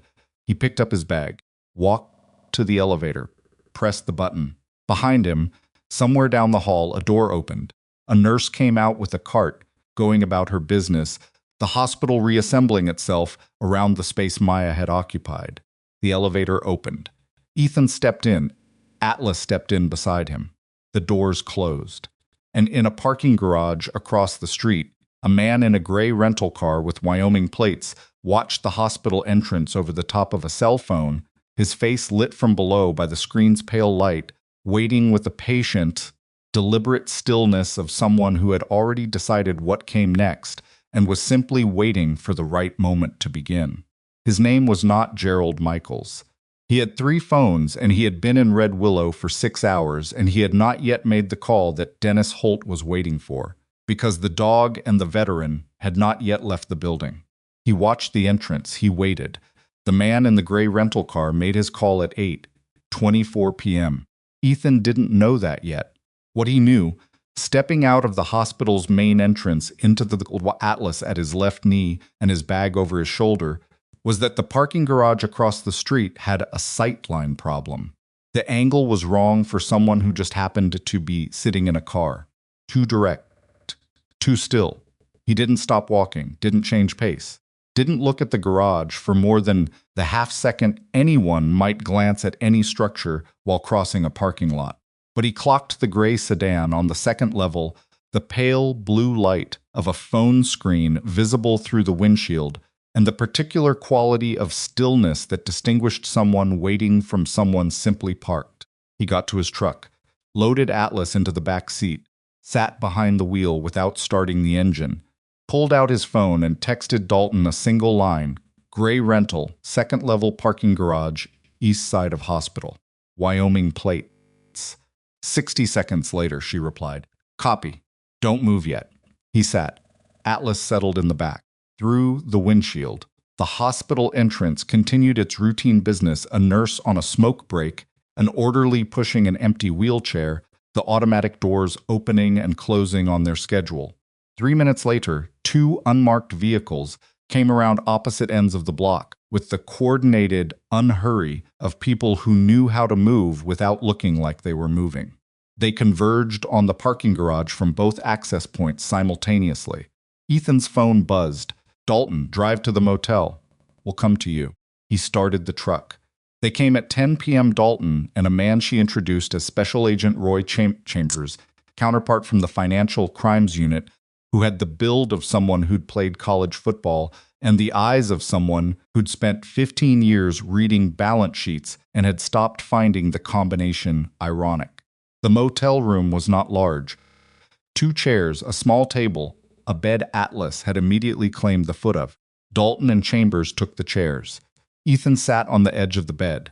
It felt less like a debrief than a kitchen table conversation where everyone was pretending the stakes were lower than they were. "The man in the garage," Ethan said. "His name is Carl Pruitt," Dalton said. He's not from Holt's legal team. He's done work for Holt before logistics, surveillance, what we'll call asset management in the loosest possible sense. She set her folder on the table. He had a phone with 4 numbers in it. One of them is Dennis Holt's personal cell. He's being processed now. He was watching the exit, Ethan said, waiting to confirm the transfer. That's our read, which means he was going to follow the transport. The transport route was randomized and the vehicle was unmarked. He wouldn't have gotten far. She paused. But yes, that was the intent. Chambers leaned forward. He had a tablet and a recorder and the expression of someone who was about to ask questions he'd already organized into an efficient sequence. Mr. Cole, I want to walk through the timeline from your arrival in Red Willow to right now, and I want you to be specific about every piece of information you gathered, how you gathered it, and who you communicated it to. That sounds like you're building a chain of custody around my actions, Ethan said. It sounds like that, because that's what it is, Chambers said. He wasn't unfriendly, just direct. Holt's attorneys are going to argue that the investigation was contaminated by an unauthorized civilian acting in a quasi-law enforcement capacity. We need your role documented clearly enough that they can't make that argument stick. Ethan looked at Dalton. You told me this morning this wasn't a formal interview. It wasn't this morning, she said. The situation has moved. Carl Pruitt in that garage moved it. She held his gaze. Everything you did was legitimate. We need it on record so it stays that way. He thought about it for approximately 3 seconds. Fine. They went through it. All of it. From the moment Atlas stopped on the dirt path to the text he'd sent Dalton 40 minutes ago. Chambers asked questions that were precise and occasionally pointed, not hostile, but testing, the way a good cross-examiner tests not to break an account, but to find where it might be vulnerable so it can be reinforced before someone else finds the same spot. When Ethan described his conversation with Kowalski, Chambers stopped him. This contact, he said. You described him as formerly intelligence. Describe the relationship more specifically. He's a man who owes me a favor. What kind of favor? The kind that doesn't have a name. Chambers looked at Dalton. Dalton's expression said she'd encountered this before and had made a decision about how to handle it. The information Kowalski provided, she said, the mineral rights assessment, the land entity registration, the geographic corridor. Did he provide documentation? He provided verbal summary. The documentation is findable through public records if you know where to look, which is exactly what he told me. Did he access any non-public systems to obtain that information? Ethan met her eyes. He told me everything he gave me was from public records. Do you believe him? I believe that if it wasn't, he'd have been careful enough that you couldn't prove it wasn't. Pause. Chambers wrote something. Dalton looked at the ceiling briefly. We'll work around Kowalski, she said. The core of the evidentiary package doesn't depend on him. It depends on the notebook, Cutler's cooperation statement, and Pruitt's phone. What's on Pruitt's phone? Ethan asked. That's not your ballpark. She looked at him for a moment. Then she looked at Chambers, who didn't look back, which was its own kind of answer. Enough, she said. The short version is that Pruitt's communication with Holt over the past 2 weeks documents a pattern of directed surveillance and interference with what Holt knew, or should have known, was an active child protective matter. She paused. The "she's a liability" comment from the notebook isn't isolated anymore, part of a documented pattern. The room was quiet for a moment. Atlas shifted at the foot of the bed, resettled. Where's Holt? Ethan asked. We have leads. That's not an answer. It's the answer I have tonight. She closed her folder. Cole, you've given us what we need. The formal part is done. She looked at him steadily. Why are you still in Red Willow? He looked at her. What do you mean? You found the girl. You stayed, you helped, you did everything right. The transfer happened. She's safe. Holt's people are being processed. She tilted her head slightly. Most people, even good people, would have left by now. He thought about it.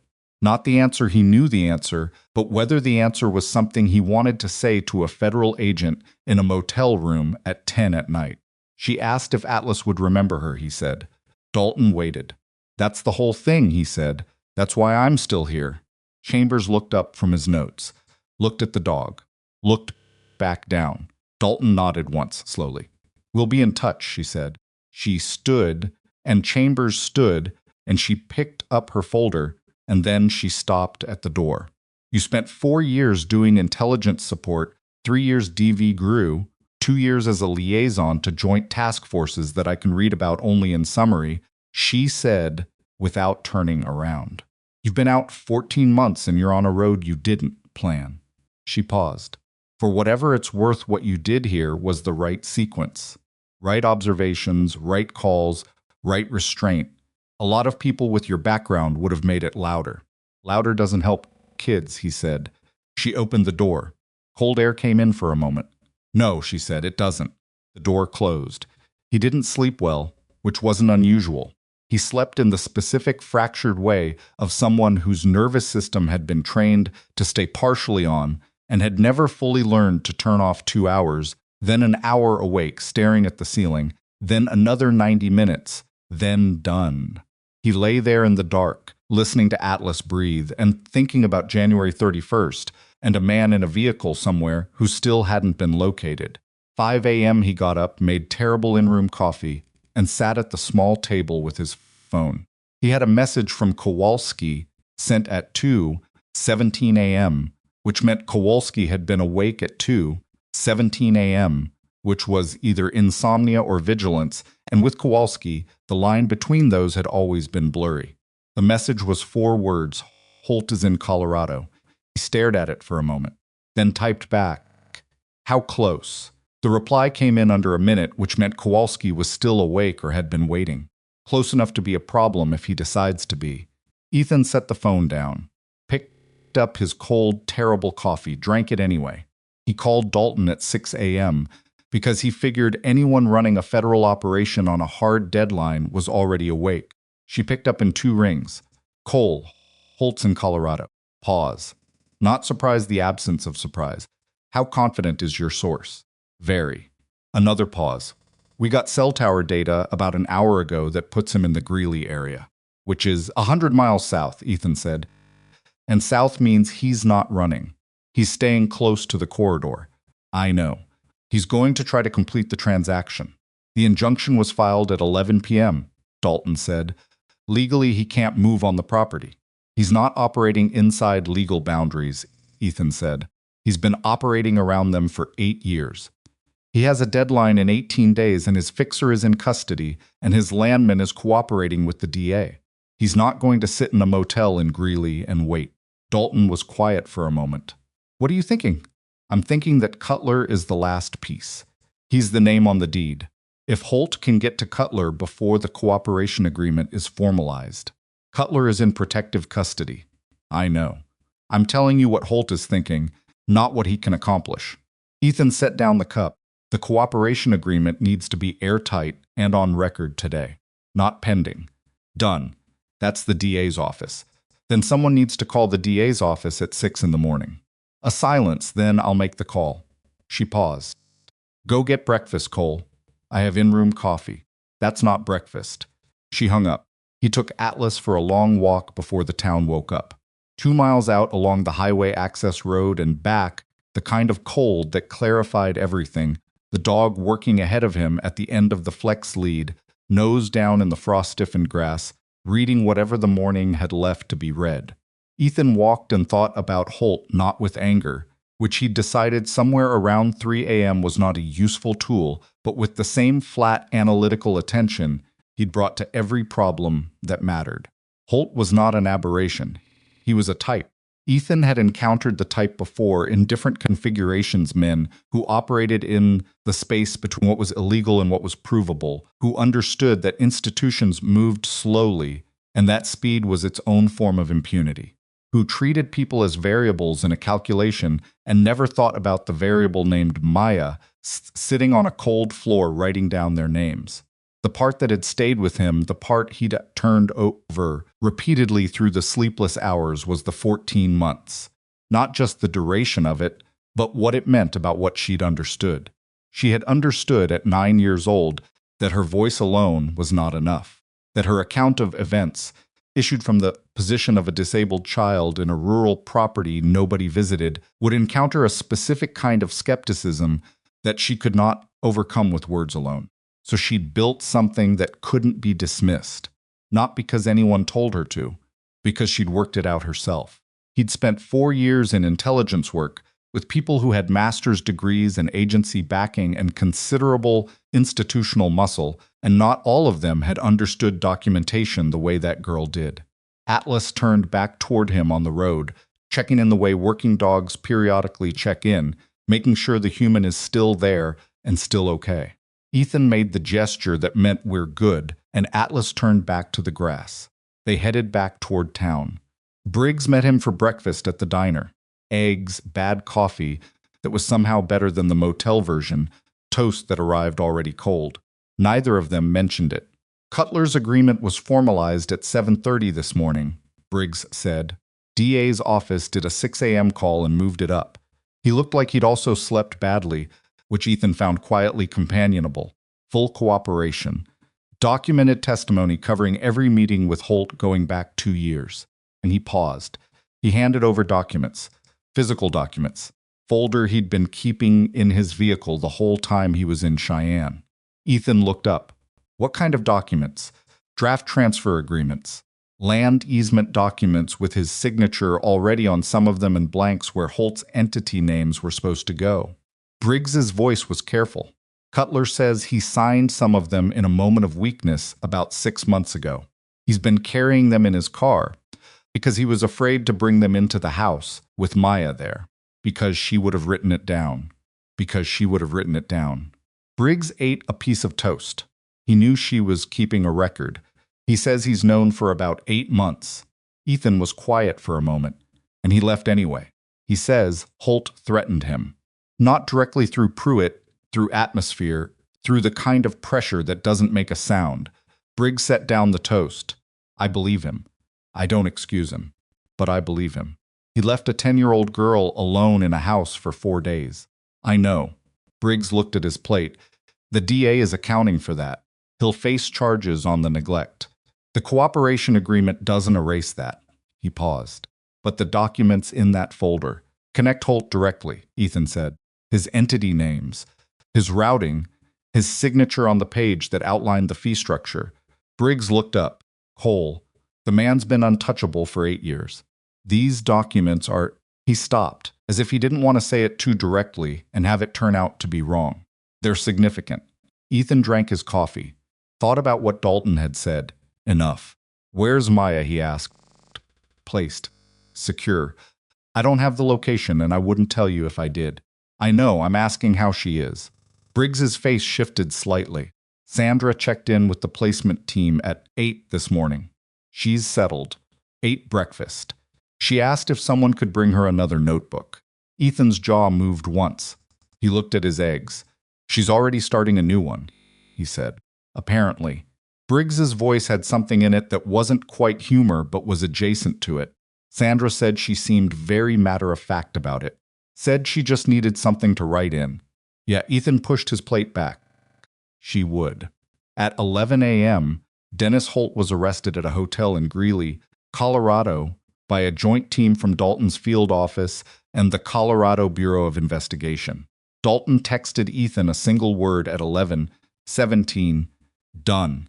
He was standing in the motel parking lot when the text arrived, watching Atlas work the perimeter of the lot in his systematic way, nose processing the morning.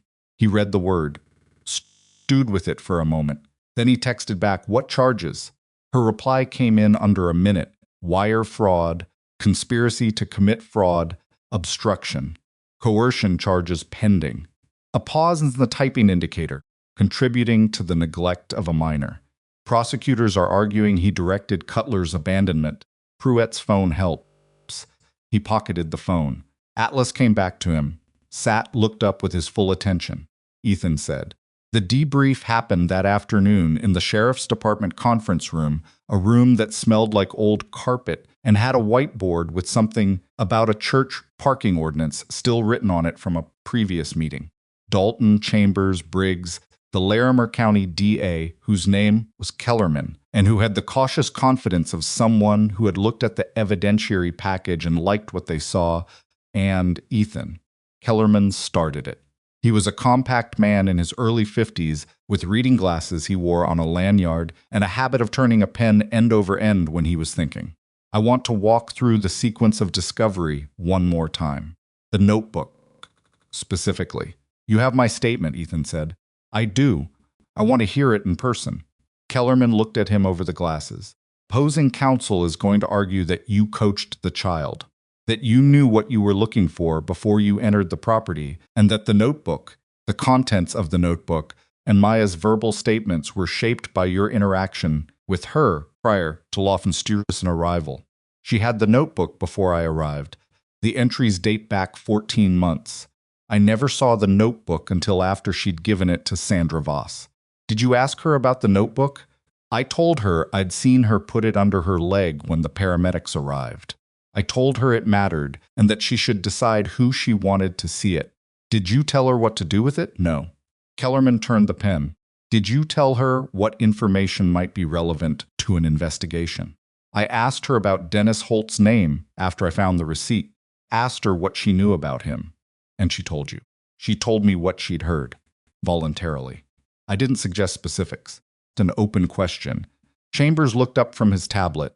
What was the question exactly? Who is Dennis Holt? Ethan said. That's the question. Kellerman looked at Dalton. Is that consistent with what she told Voss? Consistent and corroborated, Dalton said. Voss's notes have Maya independently describing the same conversations in the same sequence. And the notebook entries predate Cole's involvement by 14 months. Opposing counsel will say the entries could have been made recently. Backdated. The paper stock has been submitted for analysis, Dalton said. The ink aging tests are going to be inconsistent with recent fabrication. Kellerman turned the pen. You're confident. The notebook pages show compression from storage. They've been under that mattress a long time. Ink in the early entries shows different degradation than the ink in entries from 2 months ago. She paused. This is not a fabricated record. It's 14 months of a child being methodical. The room was quiet. Briggs shifted in his chair.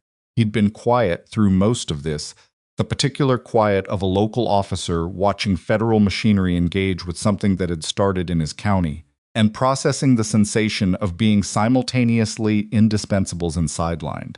The thing I keep coming back to, Briggs said, is that she didn't call for help, even after her uncle had been gone 2 days. She knew there was a ramp, she had a wheelchair, she could have... She told me why, Ethan said. Briggs looked at him. The ramp was steep, and the ground was uneven. If she'd gone down and fallen, she'd have been outside in the cold, and nobody would have found her. He paused. She ran the risk calculation and decided her best option was to stay inside and wait. She was 9 years old, and she ran a risk calculation. Briggs looked at the table. She also said she'd tried before, Ethan added. Tried asking for help through whatever channels were available to her. She'd stopped believing anyone would come. Kellerman stopped turning the pen. I want that in the victim impact record, he said, that she had tried, that the systems that should have been checking on her weren't, that her isolation was not an accident or an oversight, but a sustained condition that multiple people contributed to, including people outside this case. He looked at Dalton. There are prior contact records from child services. There's one visit, 14 months ago, Dalton said. Routine wellness check. Notes say the child appeared healthy. The living situation was assessed as adequate. There's no follow-up recorded. Because the follow-up should have happened and didn't, Kellerman said. Because the follow-up should have happened and didn't, Dalton confirmed. I want those records subpoenaed. Already requested. Kellerman looked at Ethan. Cole. You identified the regulatory deadline. You identified the pressure timeline. You identified the connection to Holt's entity structure. You did that in what, 36 hours, give or take, with no official authority, no agency backing, no access to restricted systems. Correct. How? Ethan looked at him. I paid attention to what was in front of me. I know how to map a network from fragments, and I had access to a source who helped me fill in some gaps. He paused. And the girl had written everything down. I mostly just read what she'd already documented. Kellerman sat with that. Chambers wrote something. Dalton's expression was neutral in the careful way of someone sitting on an opinion. There's going to be a media dimension to this, Kellerman said. Holt's arrest is going to generate coverage. His attorneys will speak publicly. You'll be named. I figured. Are you prepared for that? I'm not going to say anything publicly. You may not have the option to. I found a kid and called 911, Ethan said. That's the public version. Everything after that was other people doing their jobs. He looked around the table. I'd like the focus to stay on what Holt did, not on me. Kellerman looked at him for a moment. Then he put the pen in his shirt pocket. That's a mature position. It's not maturity, Ethan said. It's just she's the story, not me. Dalton looked at him across the table, and her expression shifted, just slightly, the way it had briefly the night before, the quality of someone doing a rapid reassessment that they weren't entirely prepared to share. There's one more thing, she said. She pulled a single sheet from her folder and slid it across the table. Pruett's phone. There was a text to Holt sent the morning after Michaels failed to get the file from the nursing station. She waited for Ethan to read it. He read it. A short message, direct and operational in the way of someone accustomed to communicating in code-adjacent plainspeak. 2 lines. The second line was vet with dog is the problem. Need to know who he is. He slid the sheet back. They ran you, Dalton said. Got your service record, the unclassified portions. Holt made 2 calls in the 12 hours after that. One to an attorney, one to a private security contractor in Denver. Ethan was quiet. The contractor was contacted by our counterpart office this morning, Dalton said. He's not a party to anything actionable, but the intent is clear. She paused. Holt was trying to find out if you were official, if you were working for someone, if there was a formal investigation he didn't know about. And when he found out I was just a veteran with a dog, he decided you were manageable. She looked at him. He was wrong about that. People usually are when they decide that, Chambers said, not looking up from his tablet. Briggs made a sound that might have been a laugh. The meeting broke at 4 p.m. Ethan walked out into the flat winter light with Atlas at his knee and stood in the parking lot of the sheriff's department and felt the specific emptiness of a situation that has resolved without arriving at any particular ending. Holt was in custody. The transaction was frozen. The notebook was in evidence. Cutler would face charges. Maya was somewhere safe with a blank notebook she'd already asked for. These were all correct outcomes. He recognized them as such. What he also recognized was that none of it felt finished in the way that things felt finished in movies or in briefings.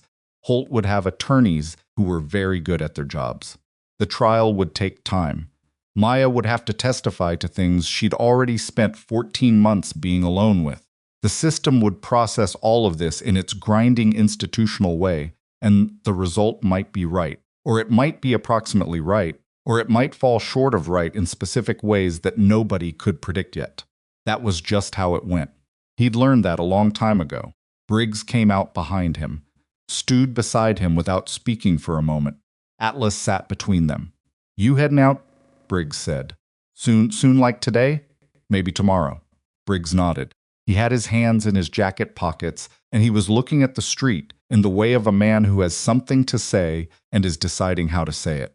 My department, he said. I want to be straight with you. When you first turned up veteran passing through, no reason to be here, military background, I ran you as a possible problem. I know, Ethan said. You knew? You had the standard assessment face. It's a recognizable face. Briggs's mouth moved. I was wrong. You were doing your job. I was wrong about what your involvement was going to mean for my investigation. He paused. You could have made this harder, could have pushed into it, played hero, done things that contaminated the case. You didn't. It wasn't my case, no. Briggs looked at him. But you cared about it like it was. Ethan didn't answer that. He looked at Atlas, who was watching a sparrow work the edge of a planter with the focused theoretical interest of a dog who has been trained to ignore birds and finds the discipline occasionally effortful. The girl, Briggs said. She asked Sandra this morning if you were going to visit. Ethan looked up. Sandra told her she'd look into it, Briggs said. That depends on a lot of things. Placement protocol, the investigation, what makes sense for her stability. I know, but I wanted you to know, she asked. He stood with that for a moment. sparrow found something in the planter and departed. Atlas watched it go with philosophical acceptance. Can I ask you something? Ethan said. Yeah, the welfare check 14 months ago. The one that found the living situation adequate. He looked at Briggs. Who did that check? Briggs's face changed, not a lot. Just the area around his eyes, the specific micro-expression of a man encountering a question he's already been asking himself. County Social Services, he said, routine rotation. Different caseworker than Voss. A pause. That caseworker resigned 3 months ago, relocated out of state. Another pause. The DA's office is looking at whether that was connected. Ethan was quiet. There were 2 other properties in the same geographic corridor, Briggs said, both with active family arrangements. Both had wellness checks in the same 14-month window. Both were found adequate. He said the word adequate, the way you'd handle something you weren't sure of. Both caseworkers have since left the county. The cold air moved between them. He was managing the whole corridor, Ethan said. Not just the transaction. The access, the oversight. That's what the DA thinks. Briggs exhaled. It's a bigger case than I thought I was working 2 days ago. It usually is. They stood there in the winter light. Truck went by on the main road. Atlas shifted, pressed against Ethan's leg, not from anxiety, just contact. The dog version of acknowledgement. Ethan's phone buzzed. He looked at it. Sandra Voss. He stepped away a few feet and answered. She wants to give you something, Sandra said, without preamble. She had the tone of someone delivering a message she'd been asked to deliver precisely. What? She drew something. In the new notebook. First thing she put in it. A pause. She wants you to have a copy. I can photograph it and send it if you give me an address. Send it to this number, he said. Okay, a pause. Mr. Cole. For what it's worth, she talked about you for about 40 minutes this morning. Not, Sandra seemed to be choosing words. Not in a way that worried me. In a way that suggested she was sorting something out. About whether people who show up actually stay.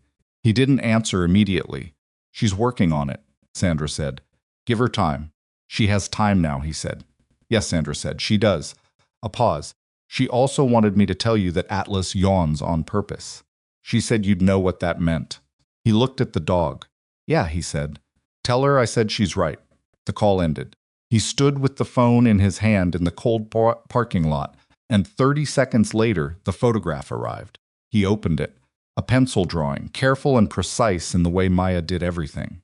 A dog, recognizable despite being a child's drawing the proportions slightly off in the way that made it more real, not less. Lying down, chin on paws, one eye open, and underneath in her small, neat handwriting, he stayed. Ethan looked at it for a long time. The image was simple and exact, and it contained everything that the past 2 days had been building toward, not resolution, not the clean ending of an investigation or an arrest or a formalized cooperation agreement, but something smaller and more durable than any of those things. He looked up. Briggs was watching him with the careful tact of a man who had read the room correctly and was giving it space. You okay? Briggs said. Yeah, Ethan said. He pocketed the phone, looked down at Atlas, who looked back up at him with complete, unbothered attention.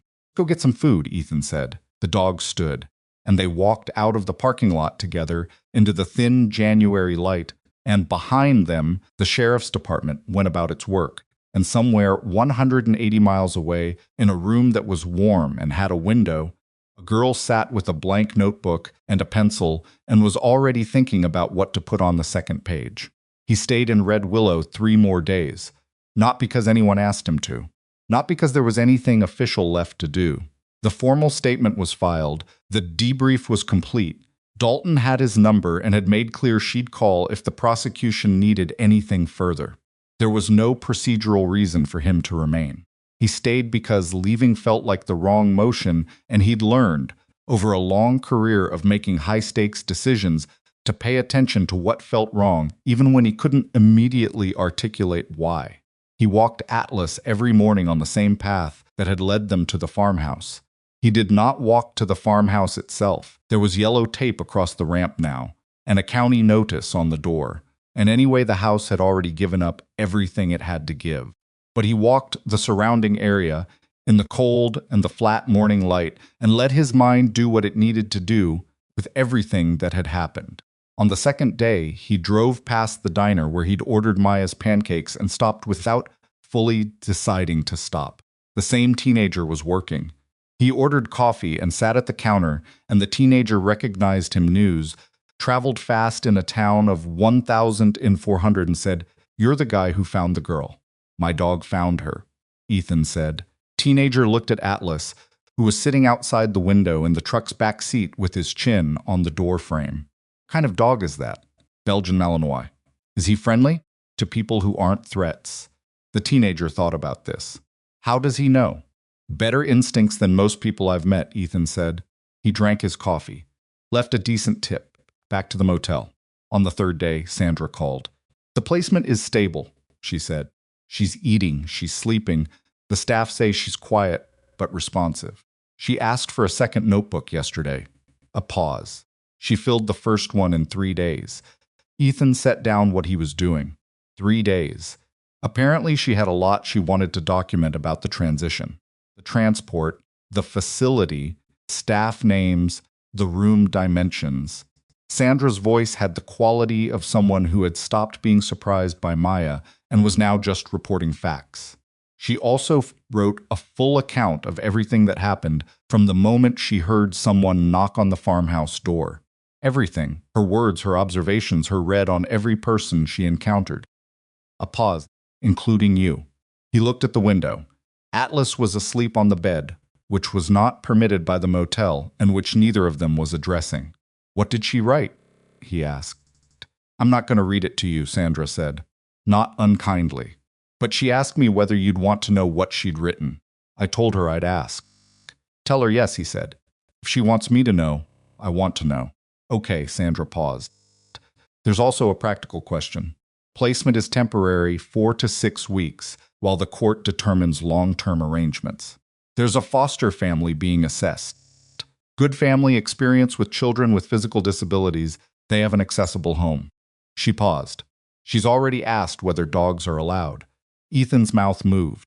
"And the family has a cat," Sandra said. "So that's a conversation for later." Another pause. "I'm telling you this because you should know she's not drifting. She's engaged. She's thinking about what comes next. For a kid who spent 14 months trying to stay still enough to survive, that's..." Sandra stopped. "That's significant." "Yeah," Ethan said, "it is." She also asked whether she'd have to testify. "Probably. I told her the same thing. She said okay. She said she'd been practicing saying things out loud for a long time in an empty room, and at least this time there'd be people listening." He sat with that for a moment. "Sandra," he said, "how's she doing?" "Not the documentation, her." A longer pause. "She cried last night," Sandra said. "Not because something went wrong. Just she cried." Staff worker who was with her said she didn't seem to want anything done about it. She just needed it to happen. Sandra's voice was measured. "I think she'd been holding a lot of things in a configuration that made sense for survival, and now that she doesn't have to hold them that way anymore, some of it is coming loose." A pause.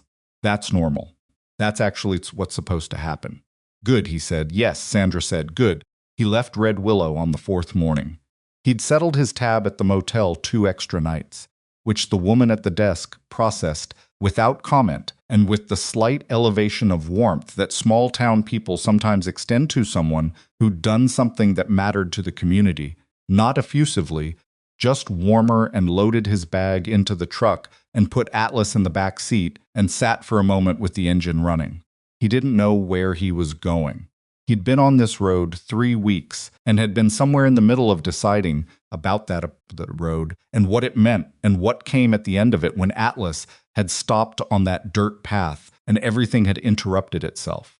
He pulled out of the motel lot and drove 2 blocks and then stopped in front of the diner and went inside and ordered 2 breakfast sandwiches to go, the good kind, not the motel vending machine kind. And while he was waiting, he stood at the counter and looked at the town through the diner window. Red Willow at 7 in the morning, 2 trucks going by, a man unlocking a hardware store, a woman walking a small dog that appeared to have strong opinions about a specific patch of sidewalk. The ordinary organized business of a small town operating within its scale, not dramatically, not cinematically, just going. He thought about what Kowalski had said once, years ago, during a long static stretch between operations, sitting in a forward operating base outside a city that didn't need to be named. They'd been talking about the particular aimlessness of downtime in high operational contexts, the way it wore on some people and didn't seem to bother others. The ones who are fine during downtime, Kowalski had said, are the ones who can stand in a place and not need the place to be something. They can just be in it. That's the skill. Most people spend their whole lives trying to make every place mean something, and they never just stand there. Ethan had been 29 and had not entirely understood what Kowalski meant. He was 37 now, standing in a diner in Red Willow, Colorado, watching a woman argue with a small dog about sidewalk real estate, and he thought he was starting to get it. The sandwiches came. He drove south. Dalton called him 90 minutes outside of Red Willow, somewhere on a highway with flat land on both sides and the mountains beginning to show on the western horizon. Holt's preliminary hearing is set for February 8th, she said. His attorneys filed a motion to suppress the notebook based on unlawful entry. They're arguing your entry into the farmhouse without consent was a Fourth Amendment violation that taints all subsequent evidence. The door was unlocked, Ethan said. I know. They're arguing you had no lawful basis to enter even an unlocked property. There was a child in distress. The exigent circumstances doctrine, Dalton said. Yes, that's the counter-argument, and it's the correct one.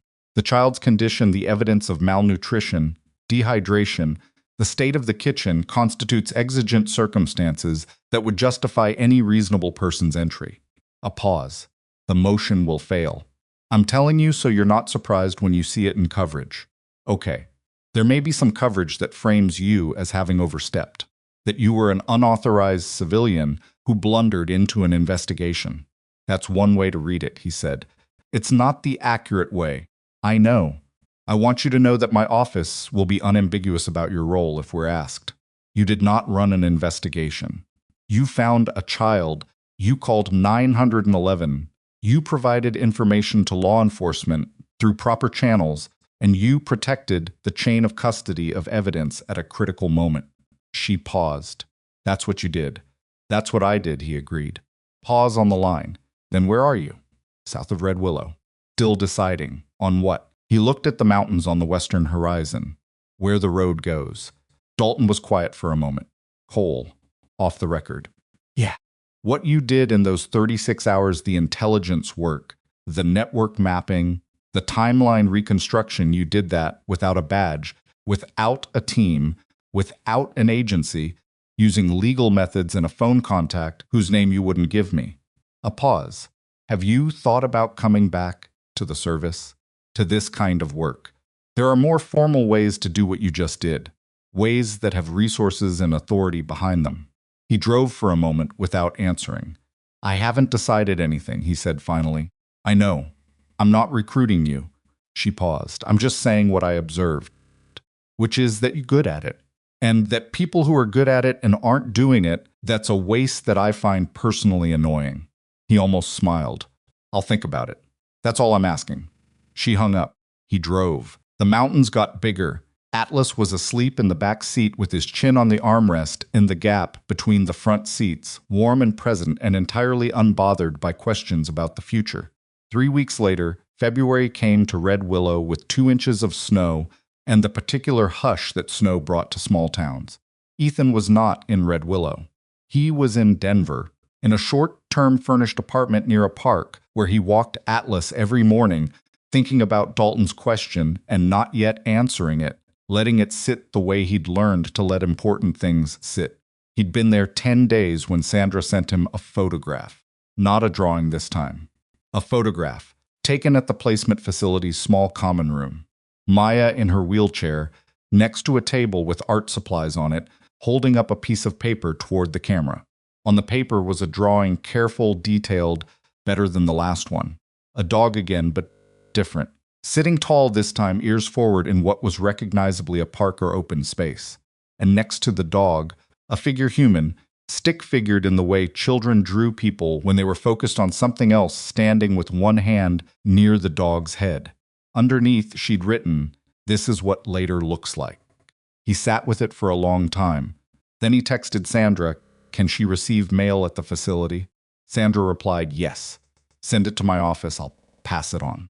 He drove to a sporting goods store and spent 20 minutes picking out a notebook. Not just any notebook, a good one, hardcover, with thick paper that wouldn't bleed through. He drove back to the apartment and sat at the kitchen table and opened it to the first page and wrote, in the straightforward handwriting of someone who did not write much but understood the value of what gets written down, "For Maya, you already know how to do the most important thing. Keep doing it." He signed it, added below, "After a moment, Atlas sends his regards." He still yawns on purpose. He packaged it, labeled it for Sandra's office, and dropped it at the post office the next morning.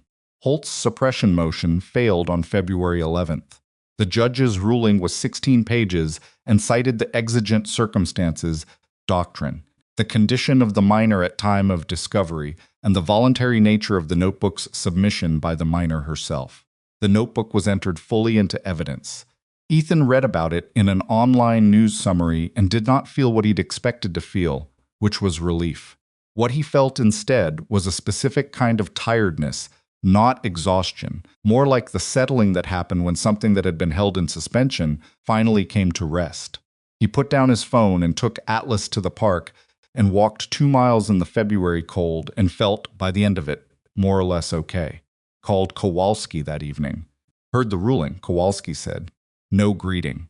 I figured you would. Motion was always going to fail. Entry was clean." "I know. How are you?" Kowalski asked. It sounded like an unusual question coming from him, which meant it was a real one. "I'm trying to figure out what comes next," Ethan said. Pause. "Any candidates?" "One, Dalton. She asked you too?" "She asked me whether I thought you'd be receptive," Kowalski said. "I told her I genuinely didn't know." "What do you think?" A long pause. Long enough that Ethan waited it out rather than filling it, which was the correct approach with Kowalski. "I think you're good at being in the field," Kowalski said finally. "Think you're better at it than most people who do it with a badge and a team. And I think you've been on a road for 3 weeks trying to figure out whether the person you are when you're not working is someone you can live with." Ethan looked out the apartment window at the park across the street, and he said, "And I think Red Willow answers that question," Kowalski said, "whether you've admitted it to yourself yet or not." He drove to meet Dalton in person 4 days later, her office in Denver, which was exactly what a federal field office looked like, which was to say it looked like a place where work happened with no regard for aesthetics. She had coffee ready. It was better than anything he'd had in Red Willow, which was a low bar, he acknowledged. They sat across from each other, and she did not make a pitch, which he respected.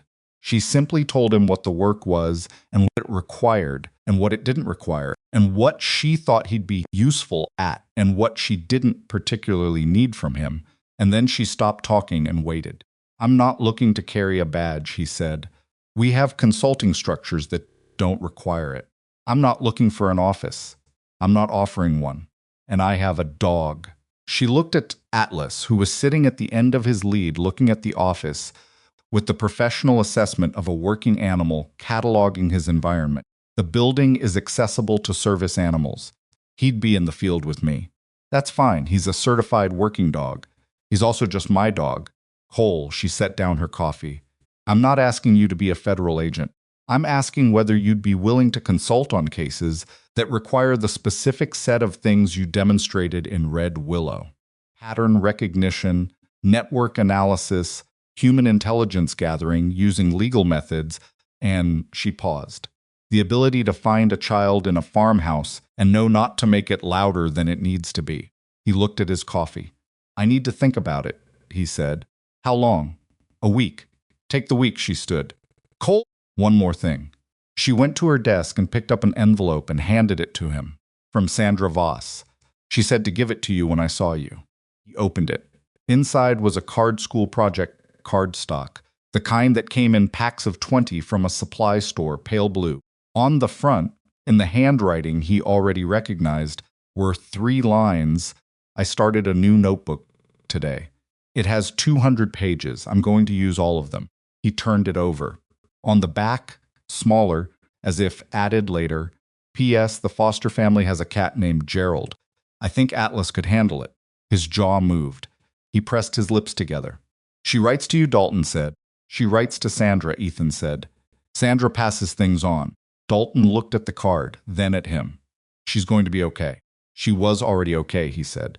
She's going to be more okay now. He said it without thinking, and it wasn't until he was back in the elevator with Atlas that he recognized it was the truest thing he'd said in the entire conversation. 6 months later, Dennis Holt was convicted on 8 counts, including wire fraud, conspiracy to commit fraud, and 1 count of contributing to the neglect of a minor. The jury deliberated 11 hours. Raymond Cutler received a reduced sentence following his full cooperation, plus a separate conviction on a single count of criminal neglect 18 months, the minimum that DA could structure while still being able to stand behind it. The former caseworker who had cleared the Red Willow property as adequate was indicted in a separate proceeding along with 2 others. The land transaction was permanently blocked. The regulatory window closed on January 31st with no compliant filing, and the pipeline corridor lost its right-of-way claim and was sent back to the start of a years-long permitting process. The $340 million project was restructured, reduced, and eventually abandoned by 2 of its 3 primary investors.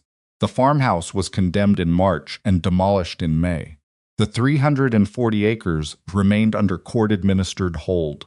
Ethan read the conviction results on his phone, sitting in a parking lot outside a warehouse in New Mexico, where he'd spent the past 2 days supporting a federal task force operation that was, in his officially informal capacity, going very well. He read the conviction summary twice, then put the phone in his pocket and went back to work. Maya turned 11 in February, and the foster home she'd moved into on January 18th, 4 days before the house had an accessible bathroom certified for her use, because she'd asked Sandra whether she could move in earlier anyway, and Sandra had made approximately 8 phone calls and gotten it done. The foster family, a couple in their late 40s, named the Okafor Brennans, who had fostered 11 children over 12 years and approached it with the specific combination of experience and non-idealism that actually worked, had attended her birthday without making a large production of it, which was what she'd requested. There was cake. There was the cat named Gerald, who had reached a provisional détente with the idea of being in the same room as someone in a wheelchair. In March, she went back to school. A real school, in a district that had an accessible campus and a genuinely reasonable special education coordinator and 3 other kids who used wheelchairs and who were, in her written assessment to Sandra, quote, fine, actually. In April, Ethan visited. It had been arranged through Sandra, through the Okafor Brennans, through a process that involved more phone calls and paperwork than he'd expected, and which he'd navigated with the same flat patient efficiency he brought to everything bureaucratic. He brought Atlas and a new leash, and he drove 3 hours to get there and arrived exactly at the time he'd said he would. Maya was in the front yard. She'd clearly been there for a while. She had a book in her lap, and the specific expression of someone reading with too much intention to be actually enjoying the reading, which meant she'd been watching for the truck. She closed the book when he pulled up. He got out.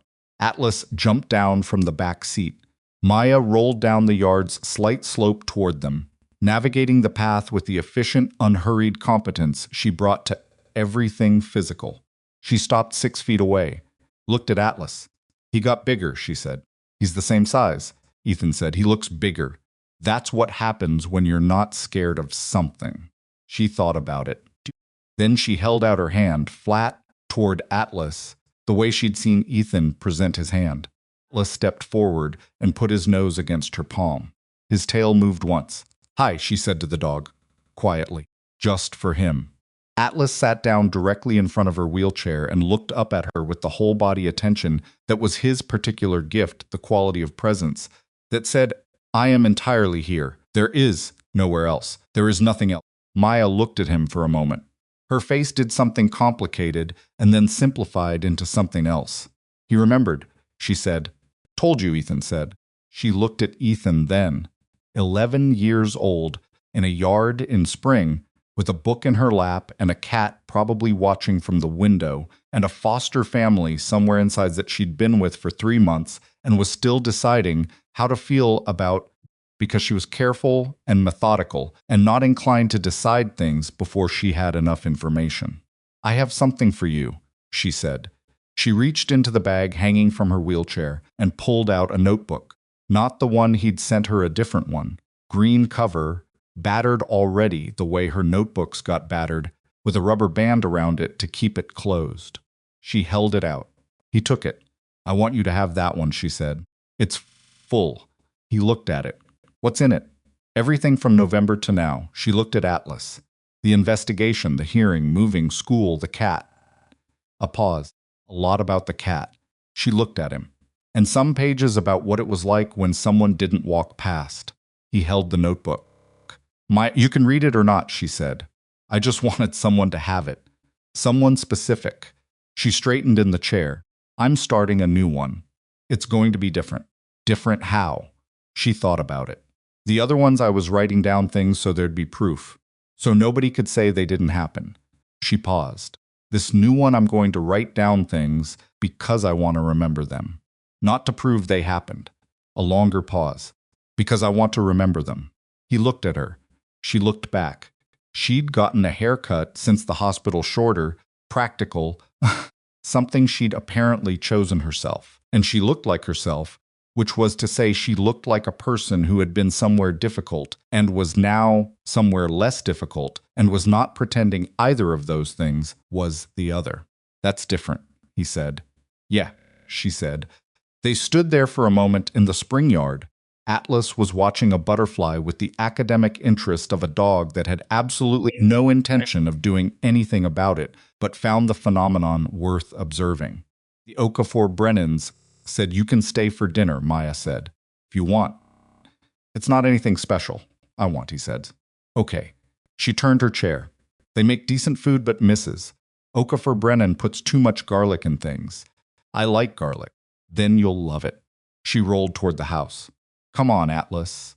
The dog stood and followed her without being told, falling into step beside the wheelchair the way he'd been trained to walk beside Ethan, adapting naturally, as if he'd always known this was part of the assignment. Ethan followed them both. He had the green notebook in his hand and 3 hours of drive ahead of him afterward, and a consulting position with a federal task force that he'd said yes to, finally, without as much ambivalence as he'd expected. He had a furnished apartment in Denver, and a dog who slept on the bed illegally, and a shoulder that still predicted rain, and a career that was taking a shape he hadn't planned for. He had none of the answers about himself that he'd thought he was looking for when he'd gotten on the road 11 weeks ago. But he had this: a yard in spring, a dog matching his stride to a wheelchair, a girl talking about garlic with the comfort of someone beginning, cautiously and with appropriate skepticism, to believe that where she was might be somewhere she could stay. Wasn't everything. It was enough to go on. The bravest thing a person can do is refuse to become invisible, and the second bravest is refusing to walk past someone who is.